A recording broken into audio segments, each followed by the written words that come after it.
Hello, and welcome to the Hockey Podcast Network YouTube channel. My name is Nick Berlansky, and we are watching along tonight to the Pittsburgh Penguins and the Florida Panthers. This is a heavyweight bout in the NHL's Eastern Conference. The number one team in the East, I should say in the Atlantic Division, is the Florida Panthers. Penguins coming in as the 3 seed in the Metropolitan Division. Should be a really good one. This is game number 3 of the 3-game set this year in the regular season for the Pens and the Florida Panthers, although the last time they played was in November. So not much to glean upon in those previous matchups between the Pens and the Panthers. The last time they played, like I said, in November. The first time that they met up was the second game of the season, and a lot of turnover on both sides of this one. So this is going to be a matchup that we really can't handicap based on what we've seen so far this season in the matchup. It should be a good one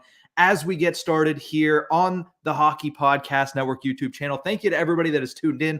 Thank you to everybody that is subscribed here at the Hockey Podcast Network YouTube channel. Already a couple people in the comments, and I do see Jacob Eichel loves THPN. He's been in here since early, around 3 o'clock, whenever it was first posted. I saw him in here. It says Florida 5, Pittsburgh Penguins 2, which is something I want to see more of here in the comment section. Let me know your score predictions for this one as the Penguins take on the Florida Panthers. It's going to be a fun night as we sit here, talk all sorts of NHL hockey, Penguins hockey, Florida Panthers hockey. We'll talk about it all here. You drop a question in the comment section. I'll discuss it on my end, and we'll have a nice little back and forth between me and the comment section. The Beer Sports Whatever podcast says, hi, up, subscribe. What's going on, Beer Sports Whatever? Nice to see you're back. The Basketball Podcast Network, a little bit of sister podcast network action here as they say go THPN. Thank you very much.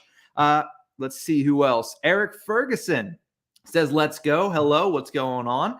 Ron jumps into the comment section and says, Pens with a 4-3 victory. So as we look at those previous matchups, I do know that I already said, listen, the last one has been since November that these two teams matched up. So it's not much you can take from that, but both of those games ended up in extra time there. The first one, of course, being an overtime loss, 5-4 in favor of the Florida Panthers down in Sunrise. Second game was a 3-2 win. I was on the Hockey Podcast Network YouTube channel doing a watch-along of that one.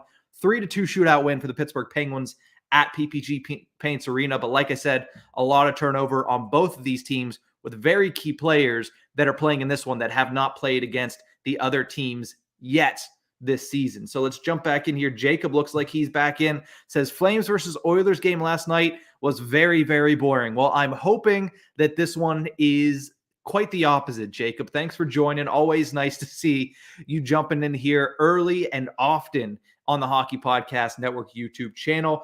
Eric says, yeah, it was. Well, I mean, sometimes the Battle of Alberta, even though it is one of the biggest rivalries in the National Hockey League, the Edmonton Oilers and Calgary Flames, you look at the Oilers, they can be a really bad team when they want to be. And the Flames, I mean, they're a Darryl Sutter coach team. So sometimes they thrive in the boring. So that makes a lot of sense. But tonight, high flying on both sides, lots of offense on both sides of the puck here. Obviously, as I mentioned, a couple of key figures in this game tonight that have not played in previous Pens versus Panthers matchups this season. On the Penguin side, of course, you have Evgeny Malkin. You have Sidney Crosby. They were both out for both of those games against the Florida Panthers early in the season, so they're getting their first taste of Panthers hockey here tonight at PPG Paints Arena. On the other side of things, for the Florida Panthers, Mason Marshman, a guy that is under the radar. If you're just basically a casual NHL fan, you might not understand how good Mason Marchment has been for the Florida Panthers already this season since they acquired him via waivers. He's been one of their best smaller pieces. Obviously, you have your Sasha Barkovs, you have your Jonathan Hubertos, your Carter Verhaeghes, who has been really good, Sam Bennett, and also Sam Reinhart, the other Sam, also pretty good as well. But like I said, Mason Marchment, new to this Pens versus Panthers. I don't even know if you can call it a rivalry up to this point, but this matchup, that is the first time that he will be playing on the Florida Panthers side. Jacob says, Florida enjoys getting 7+ goals. They do, but tonight the difference being there's going to be a really good goalie matchup tonight. Now, I don't hope for boring hockey. I'm looking for, and my prediction is going to be a 5-4 game in regulation in favor of the Pittsburgh Penguins. That's how I think this one shapes up. I think there's a lot of goals being scored, but I do think both goaltenders are going to be able to perform in this one. Tristan Jarry for the Pittsburgh Penguins, he'll be between the pipes. He is a Vezina caliber goaltender this season. He should be in the top 5, maybe even top 3 of voting once that comes to a conclusion. But he's going to be between the pipes for the Penguins. His record is 27-11 and 6 this season. Just absolutely phenomenal record between the pipes. A 2.30 goals allowed average and a 921 save percentage. Like I said, he's a guy that is going to be in Vezina conversations for the rest of the National Hockey League season. On the other side of things, it's going to be Sergei Bobrovsky. Record of 28-6-3, of course, playing behind that really stout Florida Panthers defense. He has a 2.54 goals allowed average and a 917 save percentage. But unfortunately for Bob, in this matchup, which is why I think there's going to be more goals on the Penguin side, Sergei Bobrovsky, in his last 8 games played against the Pittsburgh Penguins, 7-1-0 are the Penguins, and the Pens have also won 5 straight games against Big Bob. So I lean towards the Pittsburgh Penguins in this matchup, as looks like the anthem is about to get underway. But let me know what you think. What is your score predictions? We've seen a couple. Ron says Pens 4-3. We already threw that up there earlier. Jacob said 5-2 in favor of the Florida Panthers. Let us know what you think. Throw your comment in there. Let us know your score prediction for this one. Let me look down through here. Eric Ferguson says, why do they always want to score so much? Well, I mean, more the better. And you always have to make sure, leave no doubt, especially against a team like the Pittsburgh Penguins. And also you look at the division the Florida Panthers are in. They play the Lightning, they play the Maple Leafs, they play the Bruins, all teams that are able to just go out there and score 4 or 5 on any given night, to be completely honest. Eric also asks, why doesn't THPN never record any Blue Jackets games? That I don't know. I know I don't volunteer to do Blue Jackets games, but maybe in the future I will. I mean, Patrick Laine has been on fire for that team. Honestly, a renaissance for Patrick Laine compared to his previous couple of seasons. So maybe in the future we'll see some Blue Jackets watch-alongs. We'll have to keep an eye out for that, though. Jacob says, Robin for MVP. I would imagine you're talking about Robin Leonard. I don't see that. I don't quite see that. If there is a goaltender, I would say it's probably going to end up being Igor Shesterkin that gets the nod for MVP, if anything. Let's see. James Zielstra says Pittsburgh 2, Florida 3. So that's 2 in favor of the Florida Panthers. That's what our comment section says as of right now. Versus I'm going with the Pittsburgh Penguins in this one. Ron from the comment section is going with the Pittsburgh Penguins in this one. Let's see who else is in the comment section. RJ says hi. What's going on, RJ? Eric says, yes, he has, and Oliver Bjorkstrand is who I would imagine you're talking about. Yeah, he's had a pretty good season as well. And also, I mean, surprisingly, it might be, the captain's tax since he got the C put on his chest. But Boone Jenner, I feel like, has had a much better scoring season than we've seen in the past. Mike Hoffman says, what's going on? What's going on, Mike? And nice to see you got your LA Rams represented in your Abby right there. Of course, big news this week. OBJ potentially coming back to La La Land. So nice to see that. Jacob going after Eric. Okay. Well, we'll see what happens with that. James Zielstra says Jets never should have traded Patrick Laine. I don't know about that because, Laine, what you've seen from Laine in this season, you couldn't, obviously he has the scoring touch. He has the scoring ability, but with Patrick Laine, it didn't look like he was ever going to find it again. Obviously he has that touch, but even if you look at it, the Jets needed a defensive forward like a PL Dubois. I thought he's fit in really well. I'm surprised that they're doing as poorly as they have as the game gets underway here between the Pittsburgh Penguins and the Florida Panthers. Of course, the biggest lineup addition for the Penguins tonight, the return of Teddy Bluger, who was injured taking on the Winnipeg Jets a couple of weeks ago, about 5 weeks ago. Broken jaw. He is back now wearing a bubble. That's going to be a nice jolt to the Penguins' bottom 6. We'll see if that can add to some depth scoring, which the Pittsburgh Penguins are sorely in need of, as they have been relying upon the Malkin line and the Crosby line for the majority of their scoring. A nice opportunity early on there by Jonathan Huberdeau. He gets a shot from right about the left circle. And Tristan Jarry able to swallow that one up. So a nice little early opportunity for the Florida Panthers there. Mike says Neil is cool. I do love Neil. Neil is one of my best friends on the network. My name is Nick Berlansky. Nice to meet you. I've done a couple of these, I think 10 or 11 of these, but I haven't done one in a month. So it's nice to jump back on here. There's also a lot more subscribers than the last time I was on here. So nice to meet all of the new subscribers. If you aren't subscribed yet, make sure you subscribe and like this stream here on the Hockey Podcast Network. Drewtopia, we are not streaming the game live. We don't have the rights to that, unfortunately, but we do always point people over to a streaming site called NHL 66, where you can get the game live streamed. But we do not, unfortunately, put the actual game up here. Before we keep diving into comments, I'm going to go back over here, switch over statistics on the flash score so we can see right there. It is 2-0 in favor of the Florida Panthers on shots. And we also look back. Eric joining, says, hello, THPN. What's going on, Eric? Thank you for joining us. Jacob says, I've seen the Jets live on TikTok today, and I was talking bad on them on why they suck so bad. Yeah, I don't know why they've had the season they have. Paul Maurice, of course, thought it was his fault, but it seems as if it hasn't, because he's left and it hasn't gotten much better. James says, go Sid the Kid, baby.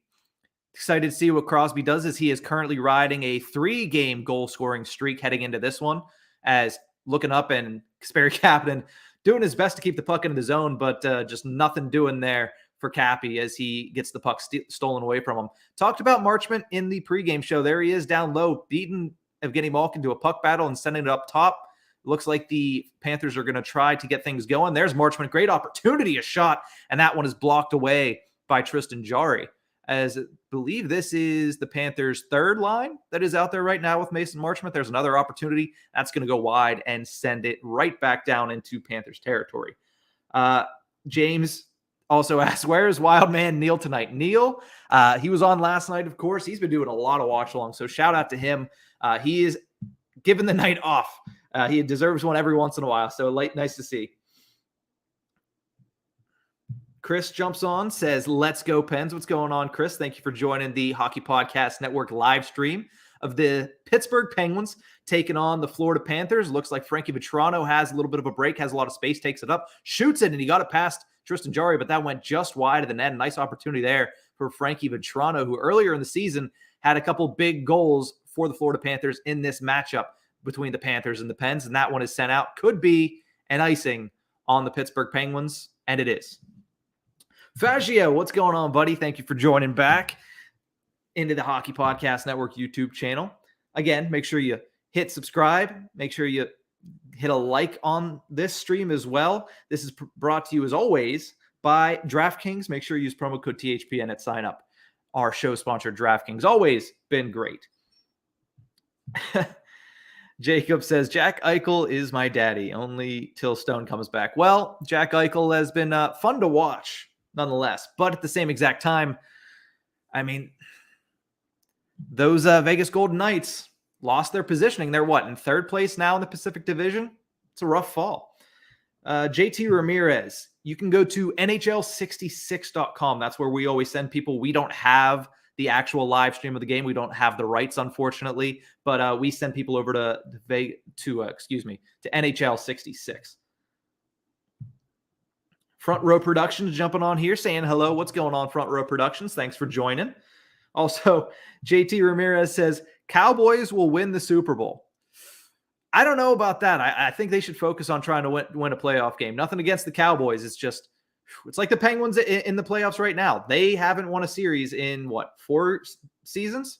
Let me see that before I even say anything about them getting to a Super Bowl. Sidney Crosby takes it into the zone, looking to get it past somebody. He's not able to, but kept in there by Dumoulin. Nice pass by Crosby. Opportunity by Gensel, but that does not go in. It is blocked away by a Panthers defenseman. Nice little rush there from the Pittsburgh Penguins top line, which is one of the top lines in the National Hockey League. Still vastly underrated considering what they're able to do. But early on, 5 minutes into this game, the Pittsburgh Penguins are getting outshot 6-1. And other than that opportunity there by Jake Gensel in the Penguins' first line, it has been mostly Florida Panthers hockey here early on in this game. Danelle jumping on. Danelle Weaver, what's going on, buddy? Things are going pretty well with me right now. Finally released an article for the first time in a long time today, so you can go check that out at my Twitter page at Nick_Berlansky, talking about the Steelers. So if you don't like the Steelers and you don't like football, you can disregard that. But there's going to be more articles to come about the Penguins, especially with the trade deadline coming up. So if you want to talk about any of that, then we could definitely get into that. So just drop your questions in the comment section. Drop also your score predictions in the comment section. It is currently 0-0 between the Penguins and the Panthers here with about 14 minutes left to go in the first period. So very early on in this one.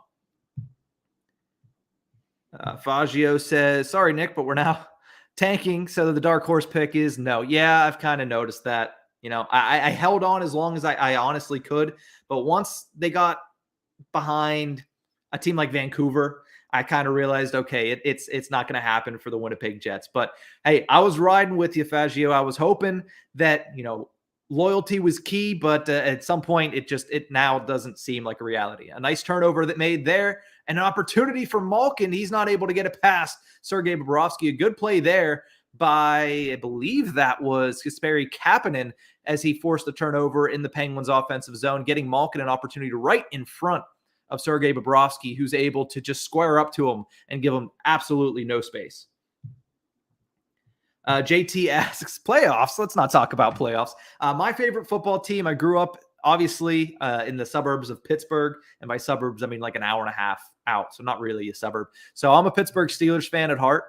I don't hate the Cowboys as much as most Steelers fans do, but, you know, I have no love lost for them. Let's put it that way.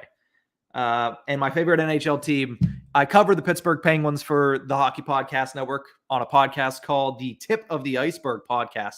So I do favor the Pittsburgh Penguins, but I don't really, I don't hate any NHL teams, really. I don't. Danelle asks, since I sent me, yes, Danelle did send me the new playoffs logo. How do I like it? You know, it's okay. It's basically that. I mean, it's NHL. It's peak NHL. They changed a little bit, enough to say that it is a change, enough to basically put it on T-shirts and sell it, but not really that big of a change. I honestly liked it more the way it was before, to be completely honest. I don't hate it, and I think if you take out the lettering underneath it and just make it simply the crest and the cup, then I would like it a little bit more. So we'll see what they end up actually doing once the finals come around and the playoffs come around. Let's see what else is under here. Oh, just jumped in the comment section. Let's see. Josh jumping on. What's going on, Josh? Thanks for joining here on the Hockey Podcast Network YouTube channel. You know, Josh, the last time I was on here, we had just surpassed 1,000 subscribers. Now we're at like 1,250 or something like that the last time I checked.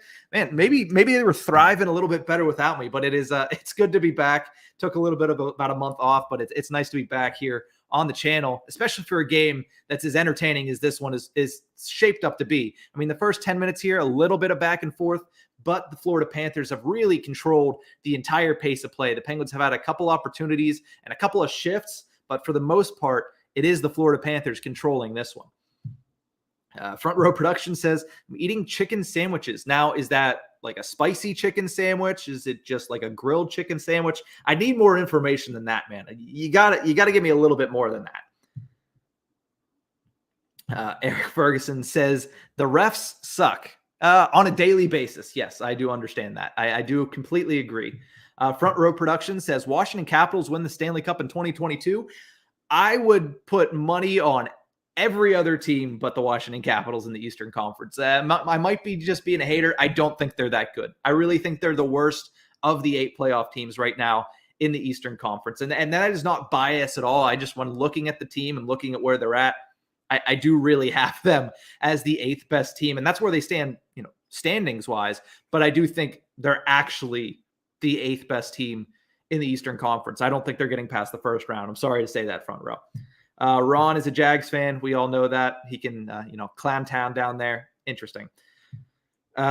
James says, Faggio, the Jets will retool. I went to the game the other night and the core change is needed. Yeah, at some point, and the reason I really liked him, and I know Faggio's probably tired of me saying this, I liked him because 3 of the last 4 years they were knocked out by a team that went on to play in the Stanley Cup Finals. I thought they were right there, but they couldn't get over the hump. But it seems like a big change is needed. I do think that they should stick with PL Dubois. I know he's kind of taken a back seat a little bit as the season has gone on, but I do like him as a building blocks piece for that team. I don't know who you trade away. I don't know if it's switching up Blake Wheeler. I don't know if it is Andrew Kopp and trying to get somebody else there. We'll have to see. Ron throws a question in here. Who do you think breaks through for the Penguins' bottom 6? They haven't had much of a scoring touch recently. I think that's a big addition to add Teddy Blueger into this game. Now, we haven't seen him do too much. He's only had a couple of shifts here so far, as we are about 10 minutes through the first period of play. But when you look at the Penguins' bottom 6, it is a massive upgrade throwing Teddy Blueger in there and taking out Brian Boyle. Nothing against Boyle. He's a great player. He stepped in really well for the Penguins, but it's just an entirely different team when Teddy Blueger is on the fourth line. You see they put Brock McGinn back down there on the fourth line to reinstate the Aston Reese, Blueger, McGinn fourth line. I think that is a really good line that can play defensive hockey, but underestimatedly really good in the offensive zone at cycling the puck. I think having Blueger in is also going to help Aston Reese, who only has 1 goal on the season, but he usually plays a little bit better. We saw him almost get to double digits last season playing alongside Blueger and Tanev. And Brock McGinn is, to me, is just as good as Brandon Tanev. He might be a little bit different, but here's an opportunity for Sasha Barkov, not able to put it away. And that's a bad mishap by the Florida Panthers defenseman. Malkin's going to take it. He's going to have some space, sends it up for Kapanen, who just has an absolutely awful stretch pass over, trying to find Heinen, and the puck comes the whole way out of the zone. Yeah, Kasperi Kapanen, he's lucky that Jason Zucker is out. I'm sorry, I'll get back to your question in a second, Ron. Kasperi Kapanen is lucky that Jason Zucker is still injured, because if Zucker was healthy, Kapanen might be a healthy scratch. If not, he might have been on waivers already. So we'll see what happens when everybody gets healthy, or if the Penguins bring somebody in at the trade deadline, which is less than 2 weeks away. I'm excited. It's been very quiet, but we'll have to see. But yeah, Ron, who's going to break through for the Penguins' bottom 6? If anybody, it has to be Jeff Carter. Jeff Carter is the guy that they just signed a 2-year extension to. He needs to get back on the horse, because in the last 7 games, I believe it's either 7 or 6. I saw a tweet from Bob Grove earlier. I believe it's in the last 6 games played. He has 7 shots and 0 points. So if anybody in the bottom 6 for the Penguins is going to break through, it's going to have to be Jeff Carter. Front Row Productions asks, Nick, when I'm in Pittsburgh, I'm in Moon Township in Cranberry. Okay, I haven't spent a lot of time in Moon Township. Cranberry, not very much either, really. I think I played deck hockey in Cranberry, but other than that, not really. But when I used to live in Pittsburgh, I lived in Bellevue. And then when I was in college, I lived in Mount Washington, which was absolutely phenomenal. Getting to go down the incline, the Mount Washington incline, the Monongahela incline, I should say, every day down to go to school. It was pretty cool. I liked it. Jacob, talking about the Blue Jackets in the comment section, says, not with how they're playing. CBJ is like 10 to 12 points behind them. So, yeah, the Blue Jackets, so they're making a run. They're playing actually some pretty decent hockey since the turn of the new year, but they're just so far behind. The only way they're getting in is if a team like Washington plays like they did in January the rest of the season. So I don't see that happening. James, keeping the football train rolling here. I like it, especially since it's been such a big day. A lot of franchise tags made. Obviously, the news about Aaron Rodgers and Russell Wilson. Broncos a contender now? I would say so. Nice opportunity here for the Florida Panthers. Number 98. I don't quite know who that is, but it was a nice opportunity and a nice pass there. That is blocked by Marcus Pettersson. Good defensive zone presence there by Pettersson, blocking a grade A scoring opportunity for the Florida Panthers.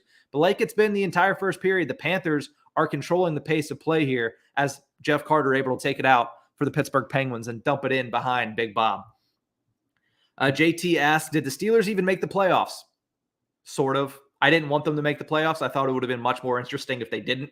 But they made the playoffs and got absolutely shelled by the Kansas City Chiefs in game number 1. Let's see. Ron said Jags are up and coming. I'm not even putting that on the screen. Let me hope. Okay, that's better. Danelle, is going to ask a question, but here is Jason. Oh, sorry, not Jason Zucker. Jake Gensel with a nice opportunity there on Bob, but Bob able to shove that one away. When the Penguins get opportunities, it seems like they're all coming from way too high. If they want to beat Sergei Bobrovsky, they've got to get in between the dots and a little bit below the dots. They've all been coming from above them so far in this game. So the Florida Panthers defense doing a really good job of keeping the Penguins out of the main scoring areas. Danelle asks, what are my thoughts on the Adidas NHL Classic jerseys of the Penguins, Lightning, Sharks, Kings, Nordiques, and Golden Seals if I've seen them? I have. I'm not going to buy that Penguins blue jersey. It's the Penguins diagonal blue if anybody hasn't seen it. But, they're okay. It's obviously like they're not for ice, as here comes the Penguins' fourth line. Nice opportunity there by Zach Aston-Reese. He soars that one up and over the net. But I think they're all right. I do really like the California Golden Seals jerseys. I think that those are it's always nice to see some Golden Seals love from the NHL. But realistically, they're all right. I was kind of like, it is okay. But either way. Nolan Stevens joining, Tampa Bay Lightning fan. I would take it from the logo there, but welcome, Nolan. Thanks for joining. He also says, I've listened to your podcast. I think you are the Penguins guy. I am the Penguins guy. Yeah, I host the Tip of the Ice-Burgh podcast. I'm Nick Berlansky, of course. One half of the Tip of the Ice-Burgh podcast. Nick Horwat, my co-host, not quite on here, but thank you for joining. Thank you for listening to the podcast as well, Nolan. Nice to have you here. Wow, lots of comments. I got to love it. I got to love seeing it. Danelle says, diehard New York sports fan, of course, and roots for the Giants and Jets, but both teams need to get better. Both teams have sucked for years now. I did see a rumor that the Giants might be bringing in Mitch Trubisky to push Daniel Jones a little bit. Let me know what you think about that. Danelle. Nolan Stevens. Front Row Production also says, oh my God, I don't know what that's about. I don't know what that is. So you got to fill me in. Nolan Stevens says John Cooper got mad that game against the Penguins. He did.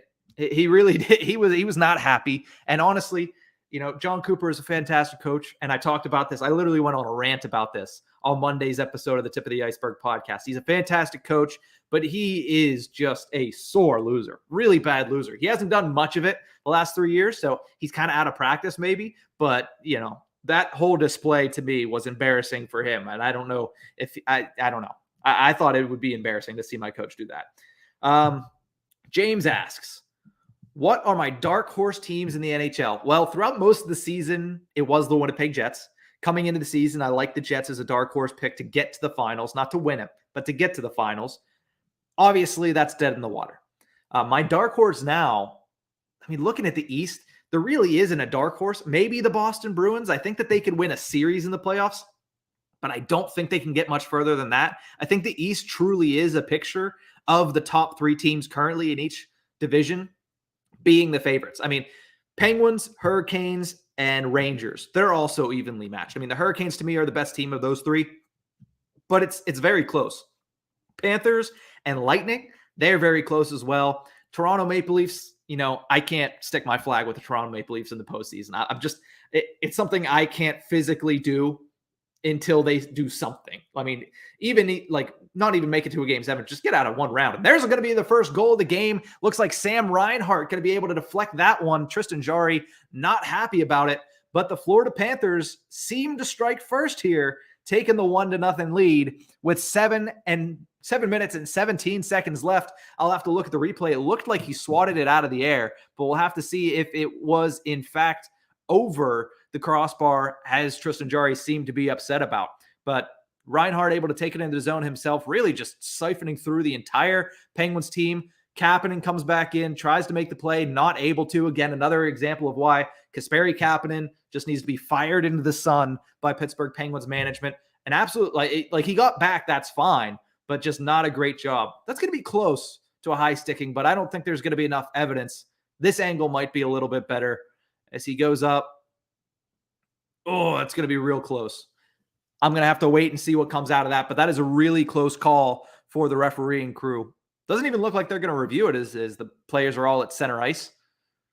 Sullivan doesn't look too interested in reviewing it, and looks like we're going to get this puck drop, and that goal is going to be good. Sam Reinhart is going to be the one that opens up the scoring here for the Florida Panthers, who now have a 1-0 lead over the Pittsburgh Penguins. But to answer your question, if I'm going dark horse, I know I lost track of time, but this is a live stream or a watch along, I should say, of Penguins versus Panthers. Got to keep it up to date with what's going on. My dark horse is in the West. I actually think the Calgary Flames, even if they're in the first seed, nobody really expects them to go. But looking at the team that they have and the goaltending that they have, I really like the Calgary Flames. I also think that the LA Kings are going to be a tough team to take out. I really do. I like them. Jacob says, Avs, Caps, Kings, Leafs are 100% first round exits. Okay. I mean, Leafs, Kings, Caps, I could see it. Avs, that gets real interesting. Let's see. James also saying Wheeler in the media interview was very crusty the other day. Yeah, Blake Wheeler, I mean, the season that they're having, I can see why he would be a little upset. Let's get down through a little bit here. Ron asking a question about this game. Speaking of Kapanen, does he get traded? I would love to get rid of him once Zucker is back, but his trade value has to be at an all-time low right now. I would imagine so, especially, I mean, his cap hit is what it is, but if you're trading him to a team that's not a contender, not going to the playoffs, it's a contract that is up at the end of the season, so they might not care as much. I have to imagine that he is on the trade block. When Brian Burke came out and spoke to the media, now he could have obviously been lying about everything that he was saying, but when he spoke to the media a little bit earlier this week, talked to Josh Yohe of The Athletic, he basically put his flag in the fact that he's not going to be trading Mike Matheson. He's not going to be trading Jason Zucker. Didn't say anything by name about Kasperi Kapanen, so maybe he gets traded, but I would have to imagine he has to be paired with like a first-round pick or a decent prospect to get anything of consequence back in return. I mean, he is still young, relatively. I mean, he's only, 25 years old. He's going to be an RFA at the end of the year. So there is some value there. But the way that he's played this season, you're going to have to attach something to him to get through. Coming back down here, let's see. Danielle says, what are my thoughts on both Heritage Classic jerseys of the Sabres and the Maple Leafs? I hate the Maple Leafs one. I think that is an absolutely don't see anything, really. So I really don't like it. I hate the Maple Leafs one. The Sabres one, it's okay. But, oh well. Nolan Stevens says, he earlier said Golden Knights could win the cup in year 6, but probably not year 5. Of course, now is currently year 5 of their season, of their franchise, and they've been in the playoffs every single year. They really don't know failure out there in Vegas yet.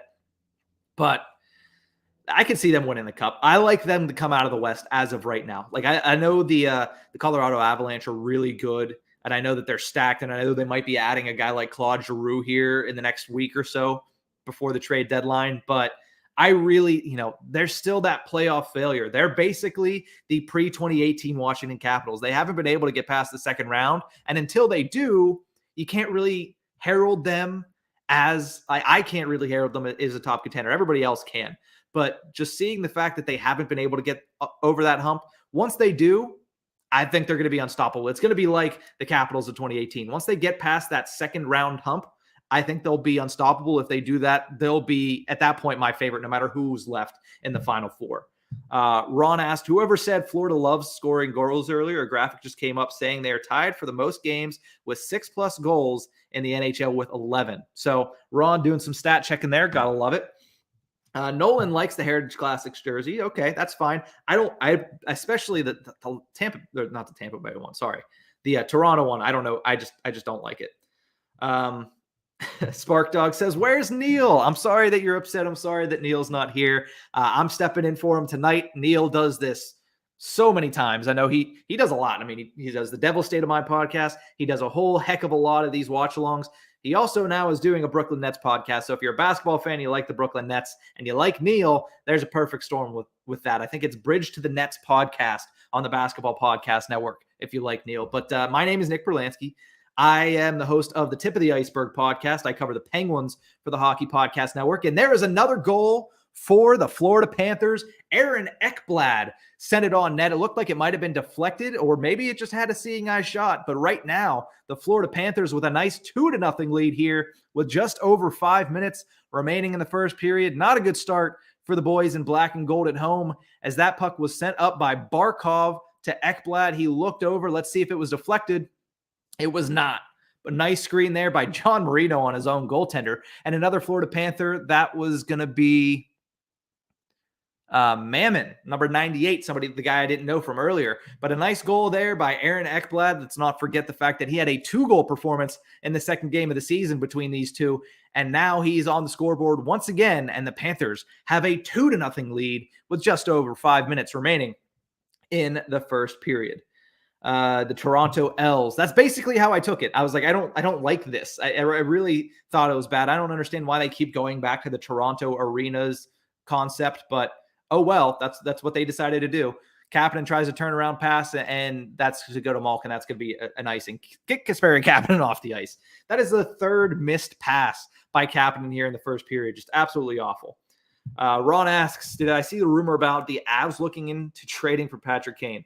If Patrick Kane plays on any other team but the Blackhawks, screw whatever else happens. That's the biggest news of the NHL trade deadline. If Patrick Kane gets traded from the Blackhawks, if the Avs do get him, that's going to be sick. Like, can you imagine him on a line with Nathan MacKinnon and Mikko Rantanen, or Nathan MacKinnon and Gabe Landeskog, or Nazem Kadri and Nathan MacKinnon? It's just absolutely ridiculous, the possibilities if Patrick Kane does in fact go to that. I haven't seen that rumor.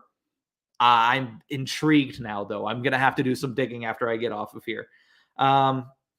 Let's see. Danelle, you love the outdoor games, buddy. I mean, obviously we all know, and if you don't, Danelle Weaver is one of the biggest jersey fanatics that I have ever met. I mean, this guy has some beautiful jerseys, a nice collection, and he obviously always loves to talk about them. But Stadium Series between Hurricanes and Capitals for next year, it's pretty cool. Nice to see the Canes getting into one. Capitals have been in a couple up to this point. But again, Canes getting one. I'm not exactly sure what stadium they're in again. I think it's NC State's football field or something like that. That's cool. That was supposed to be the Pittsburgh Penguins. It was supposed to be Hurricanes Penguins, but I'm thinking they're going to be in the Winter Classic. So we'll have to wait for that. Andrew, thanks for joining, Andrew. What's going on? Says Spark Dub. I'll text him for you. What's going on? I'm not Pickle Rick. I'm Pickle Nick. But what's going on? Thanks for joining, Andrew. Nice to see you. Hope you're doing well. Let me know how you're doing in the comment section here. Danelle says, exactly, NHL needs to give other teams chances to play an outdoor game. It's boring of the same team all the time, but I know it's for the ratings. Yeah, everything the NHL does, every single thing the NHL does is for ratings, is for money. So I understand that. I also understand that people want to see new teams in it. I'm trying to think of teams that I have not seen in it. Obviously, Columbus, I haven't seen in an outdoor game. Who else? Chicago's been in a bunch. Detroit's an original 6 team, so they're going to get them in there. Minnesota finally got in this year. St. Louis finally got one this year. At this point, they're running out of teams, but they really need to, finish all 32. Maybe see. We've seen Vegas in an outdoor game. They were in Lake Tahoe. Maybe see Seattle here in the coming years. I'm sure that's what we're going to see. But everybody seeing how everybody's doing, and there it is. Andrew saying he's doing good. Nice to see. There was a nice opportunity there by Evgeny Malkin after he gets tripped up. The Penguins on the power play, first power play of this one, looking to make it a 2-1 game. This would be huge for the Pens to try to narrow that deficit against the Florida Panthers here. And other than that, the Panthers have been just outplaying the Penguins. And here's an opportunity for Jonathan Huberdeau, who comes down forehand to backhand, and a nice save made by Tristan Jarry on that one. Pens needed that as their power play gives up a huge opportunity to Jonathan Huberdeau on the man disadvantage. Now the Penguins back into the zone. Malkin sends it across, trying for Jake Gensel. Doesn't quite get enough of it, and that skitters off to the corner. The Penguins trying to get something set up here. Malkin shoots it into the skate pads of somebody else. Crosby takes it. That is blocked and cleared out by the Florida Panthers. A really good game so far by the Panthers. I think they've played really well. 5-on-5, it seems like they've dominated the Pittsburgh Penguins. And right now, the Penguins getting the first power play opportunity. They're putting their second unit out. That's basically them saying that they have not been able to get anything going with the top one, as it looks like there's 30 seconds to go on this first man advantage for the Pittsburgh Penguins, trying to get something going here with the second unit. That's going to be an attempted shot pass by Evan Rodriguez. It's going to be turned over and taken to safety by Aaron Ekblad before he dumps it down behind Tristan Jarry. Good penalty kill here from the Florida Panthers. I don't think they've really done anything wrong here in the first period of play, showing why they're the top team in the Atlantic Division. And I have to check the standings. I think they might be the best team. A big hit on Rodriguez from Sam Reinhart there. but I think they might be the best team in the East, or the top team in the East as of right now. Let's take a look here at the standings. 81 points. They are not the Carolina Hurricanes. Edged them out by 2 points. But still, I mean, this is a team that's going to be battling for the number 1 seed in the East the entire time. And here's an opportunity there for the Panthers, just not able to put it away. Just over 2 minutes to play here in the first period between the Panthers and the Pittsburgh Penguins. We're having a lot of fun here on the Hockey Podcast Network YouTube channel. My name is Nick Berlansky. I host the Tip of the Ice-Burgh podcast for the Hockey Podcast Network, covering the Pittsburgh Penguins. If you like what you're seeing, we have watch-alongs like this basically every single night of the NHL season. You can ask anybody in the comment section right now. Nice opportunity for, I believe, Brock McGinn. He shoots that one off the post. A bad miss for the Pittsburgh Penguins, who desperately need to break the goose egg here before the end of the first period to get any modicum of momentum going in their favor before the first intermission. But if you do like what you're seeing, drop a like. Make sure you subscribe to our channel. We have watch-alongs like this every night. Ask anybody in this comment section. We've had like 3 or 4 people already ask, where is Neil Villapiano? Because he is the best and brightest of all of us here on the Hockey Podcast Network. You'll see him probably once or if not twice a week, but not tonight. Tonight, I am running the show here for the network. Thank you to everybody that has joined already. Thank you to everybody that is currently joined right now. But this game, so far, pretty good back and forth, but for the most part, it is controlled by the Florida Panthers. Patrick Hornqvist takes the puck there, and they're going to be cycling once again. Vetrano sends it up top to Ekblad, who's going to send it right back down on net, and that one is up and out of play. Goals scored for the Panthers by Sam Reinhart and Aaron Ekblad early on here. Both goals coming at 5-on-5. Only one power play in the game. That goes to the Pittsburgh Penguins, and that was killed off flawlessly by the Florida Panthers. So right now, all blue and red right now in this one. Jumping back into the comment section. Anything else here? Okay, we got an update here from Danelle. The 5 teams that haven't been in outdoor games: Blue Jackets, Hurricanes, Panthers, Coyotes, and Kraken. Okay, I mean, realistically, that's not bad when you think about it. I mean, Kraken, it's their first year. You can't really hold that against the NHL. Blue Jackets, that one's bad because, I mean, they're playing in a cold weather climate. You could have had it at the Shoe, at Columbus, at Ohio State University. That's a missed opportunity. But the question then becomes, ratings. Who do you put them up against? You probably have to put them up against, at that point, Rangers, Penguins, Capitals. And realistically, they don't really have enough of a blood feud with any of those to make it must-see. But that's an opportunity that I'm sure at some point we'll see them play in Columbus at Ohio State's Buckeye Stadium. Hurricanes, we'll see that next year. Panthers and Coyotes, listen, for the most part, both of those teams have been abysmal. So not many people really wanted to see them. But now that the Panthers are getting better, I wouldn't be surprised if you see them get a Stadium Series game sometime in the next 3 years. Coyotes, yeah, I mean, I think the NHL is more worried about where they're going to play their indoor games, let alone putting them on an outdoor track. So that's realistically, I think the NHL has done a much better job, especially when you see what happened this year with the Minnesota Wild and the Blues. I thought that was a really good job by the National Hockey League.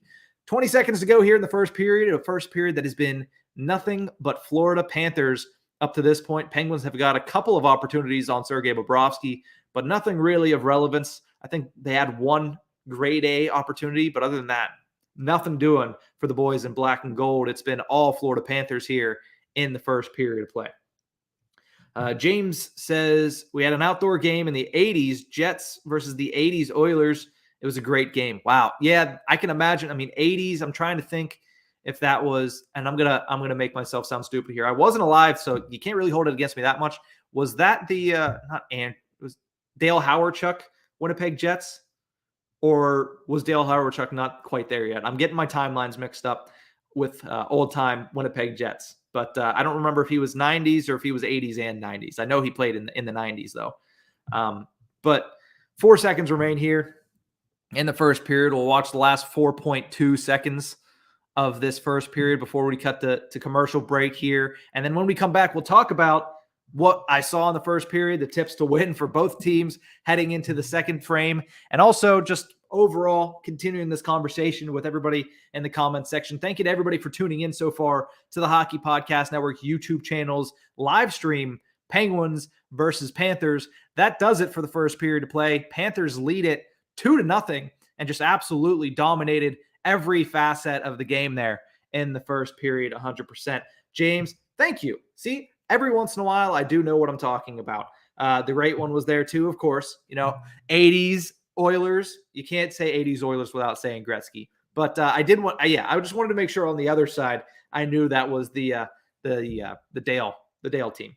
But we're going to take a quick break. When we return, I'm going to talk a little bit about this game. We're going to keep this conversation rolling that we've had in the comment section. And then we're just going to continue to have this discussion the whole way through the rest of the evening, the rest of this matchup between the Panthers and the Pittsburgh Penguins. I'll be right back after a quick commercial break.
Welcome back to the Hockey Podcast Net YouTube channel as we watch along here to the Pittsburgh Penguins taking on the Florida Panthers. We're in the first intermission of play as of right now. The Panthers have absolutely dominated this game from start to finish at this point in that first 20 minutes. They dominated 5-on-5. The Penguins had the only power play of the first period, couldn't get anything going. In fact, the best opportunity of that 2-minute stretch went to the Florida Panthers' Jonathan Huberdeau on a breakaway that was, for the Penguins, luckily snuffed out by goaltender Tristan Jarry. We've had great comment section. We've had a lot of conversation between the comments and the comments and the comments and me. So keep that up. I appreciate everybody that has tuned in so far and everybody that is tuned in, right now. Thank you so much. Nice to see Teddy Bluger back on my screen as a Pittsburgh Penguin backer, as somebody who covers this team.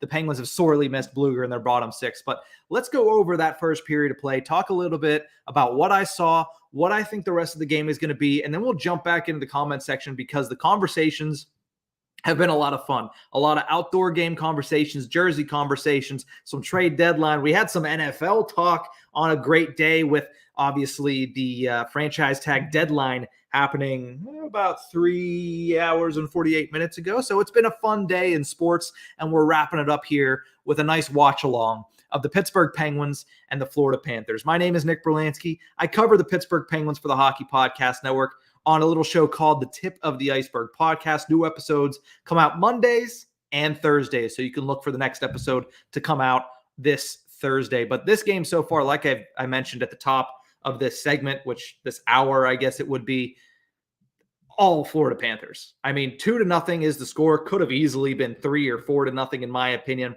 We said it was going to be a high-scoring game. Everybody in the comments section seemed to concur that it was going to be a high-scoring game. At least the Panthers are carrying that weight in that one. Let's go down through the stats, and then we'll talk about the goal scoring, what I saw. And then again, make sure you throw any questions you have into the comments section, any conversations you want to talk about, any discussions you want to have.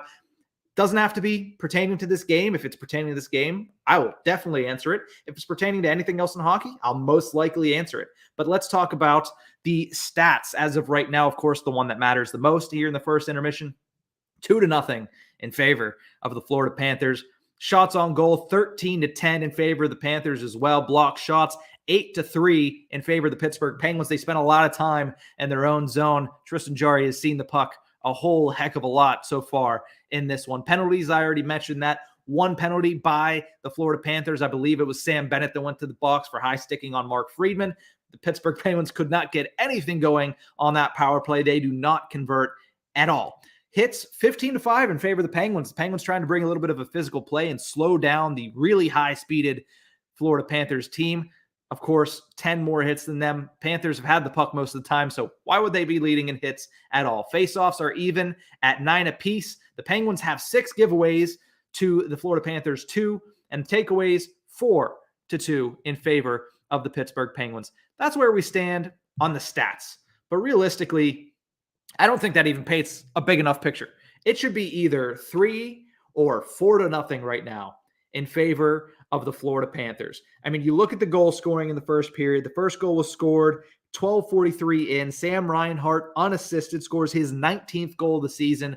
He just basically took it down the ice by himself, was unimpeded the whole way until basically when he was in the blue paint. Kasperi Kapanen came back into the zone, tried to take the puck away from him. Instead, he just popped it straight up, and nice hand-eye coordination by Sam Reinhart, who's able to swat it right past Tristan Jarry, and he opens up the scoring for the Florida Panthers. Only about 2 minutes later, 14:38 of the first period of play, Aaron Ekblad scores his 15th goal of the season, assisted by Alexander Barkov and Carter Verhaeghe. And that's where we stand right now. 2-0 in favor of the Panthers. They own the first period. The Pittsburgh Penguins, who are coming off of a rather good weekend. They had a back-to-back on Thursday and Friday, and then they had 3 days off. And then that back-to-back, they went 1-0-1 on the road against the Tampa Bay Lightning and the Carolina Hurricanes, and realistically could have won the Hurricanes game as well, as that ended in overtime.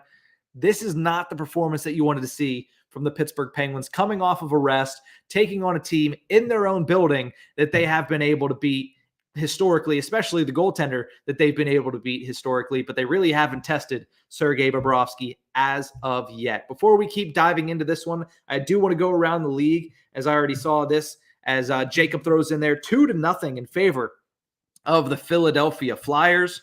That is in the first intermission over the Vegas Golden Knights. So not a good start for Jacob's Vegas Golden Knights. You got to let me know what's happening in that game, Jacob. Thanks for the update. In Newark, the Colorado Avalanche lead at the end of one over the New Jersey Devils by a score of 2-0. So the Avs taking it to the New Jersey Devils. The Seattle Kraken trail the Toronto Maple Leafs. Only about 3 minutes into that game, Maple Leafs have already struck and have a 1-0 lead. And the Arizona Coyotes have a 2-1 lead over the Detroit Red Wings in Hockeytown. So that's where we stand around the league. Let's come back into this one and talk about it in the first intermission. Like I said, the Penguins have had a couple opportunities, but the majority of this game has been controlled by the boys in white right now. The Florida Panthers have truly just dominated this entire period. I think I could count on one hand the amount of actual decent opportunities and decent chances the Penguins have had. I would say there's probably 2 or 3, and they're showing one on the screen right now with the telestrator that went to Dominic Simone. He wasn't able to finish it, which is not a shocker to say the least. But the Pittsburgh Penguins, they need to do better. They're not playing well. Their forechecking is not doing well to slow down the Florida Panthers. Their defensive zone structure is doing okay. We've seen a couple of decent opportunities and decent stops from the Pittsburgh Penguins, but realistically, far too many chances for the Florida Panthers, especially you look at the power play the Penguins had. They did a really poor job of taking care of the puck. Doesn't seem like Malkin quite has his legs. Kasperi Kapanen is once again having one of the worst performances that he's had all season long. We talked about that in the first period. Ron asked the question, will the Penguins trade Kasperi Kapanen? If there's a market for them, I would imagine he gets traded. But watching his performance tonight, who wants that guy? I mean, this guy stinks. He is bad. He is really, really bad. So we'll have to see what happens with that. Jacob says, put Logan Thompson in net. Now also fire Pete. Wow. You guys already ready to fire Pete DeBoer? I don't know why you fired Gerard Gallant in the first place, but I know that might be a touchy subject there, as Gallant is now really doing a good job with the New York Rangers. But nonetheless, in this game, the Panthers are showing why they're one of the best teams in all of hockey. And I've said that I can't really jump on the Panthers bandwagon in the postseason because they haven't won a playoff series. But of all the teams that haven't won, I am way more confident in the Panthers than I am in the Avalanche. I am way more Jacob does not like Pete DeBoer. That's fair. I don't know many people that liked Pete DeBoer when he was their coach. I mean, I'd have to ask some San Jose fans how they thought of him when he was there, but not many people are too fond of Pete DeBoer, from what it seems like. But no, what was I saying about this game? Sorry, about the Florida Panthers there. I trust them more than Colorado. I trust them more than Toronto, for sure. I trust them way more than Washington. I know the Caps won the Cup back in 2018, but I feel like Florida is a team that, depending on who they play, I think they could beat Tampa Bay in a best of 7. But when you look at the team, there's really not a big weakness other than, can you trust Big Bob in the playoffs? Obviously, Bobrovsky had that huge series against the Tampa Bay Lightning when he played for the Columbus Blue Jackets. The embarrassing loss, the embarrassing sweep of the Tampa Bay Lightning. But does he have what it takes to go deep on a playoff run? I mean, it takes a different type of animal to be able to be that good at that stage of the NHL postseason. We haven't really seen it from Sergei Bobrovsky ever. So it would certainly be something different. But again, this is a team that, come the Stanley Cup playoffs with a new crest and all, it's going to be a really tough team to take out. They're going to be a tough out because they're physical. They can play you, fast. They can play you physical. They can play you basically in any sense of the game that they want to. So it's going to be interesting to see what they're able to do in the springtime. But as of right now, I mean, they're playing the Pittsburgh Penguins to a T. They're absolutely just dominating the ice up and down, and they're shutting down the Pittsburgh Penguins offensively, and they're spending the majority of time with the puck on their sticks. Let me try to bring up a natural stat trick to see if we can get any of the analytical stats. I don't know if anybody's an analytics fan in here, but I do like to look at it. I think it's interesting to see the scoring chances that are brought up and kept track on natural stat trick. But as that tries to come up, let's talk a little bit about the Eastern Conference playoff picture, because right now, Panthers, Penguins, 2 of the 8 teams that are in it, there's really only an 8-team race. I mean, the Columbus Blue Jackets have had a nice second half of the season, led by Patrick Laine, who we talked about a little bit earlier. But for the most part, the East is figured out. We know who's going to be playing in the Eastern Conference playoffs. It's just a matter of where they seed. I mean, you look at the Boston Bruins. They've gone on a run here where they're very close to the Toronto Maple Leafs, close to knocking the Maple Leafs out of that top 2 or top 3 slot and into a wild card spot, which I would not have been able to imagine, to predict, to really know any of that. Like, I think it's quite interesting how close the teams in the East are getting. But if you look at the Western Conference, it's starting to become a crapshoot, which is a lot of fun, especially with the trade deadline coming up in just a couple of weeks. The fact that there are so many teams in it in the West makes it very interesting. Bringing up natural stat trick and the advanced stats, the scoring chances for and scoring chances against at 5-on-5, this says 10-10. I don't see the Pittsburgh Penguins having 10 scoring chances in that period. I'm sorry. Whoever's keeping these stats tonight has to be off, because I did not see 10 scoring chances for the Pittsburgh Penguins in that one. Let's move over to high danger. 6-5 in favor of the Penguins. I don't quite get it. I mean, they had a couple of decent opportunities, but they're few and far between. They're not getting any rebound opportunities. They're AT&T Sportsnet Pittsburgh just showed Evgeny Malkin's off the draw backhand that Bobrovsky saved. I really don't think that it's nearly as close as they're showing it here on the stats. And they said expected goals for in favor of the Pittsburgh Penguins at 5-on-5 again.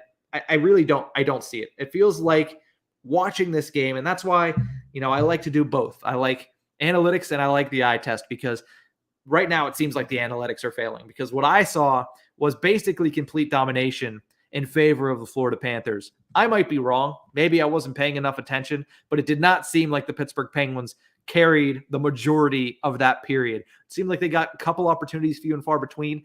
Definitely no second chance opportunities.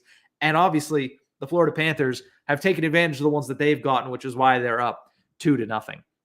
But with we're about halfway through the intermission here. We should be seeing the start of the second period coming up here in just a little bit. The NHL trade deadline only a couple days away, as it is now what? Let me check my watch.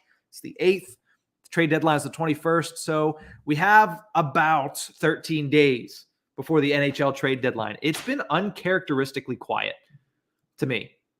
I mean, I know there's a couple of rumors around. Ron already talked about in the comment section a rumor about Patrick Kane going to the Colorado Avalanche. I haven't seen that one. So I would have to obviously do some digging for that.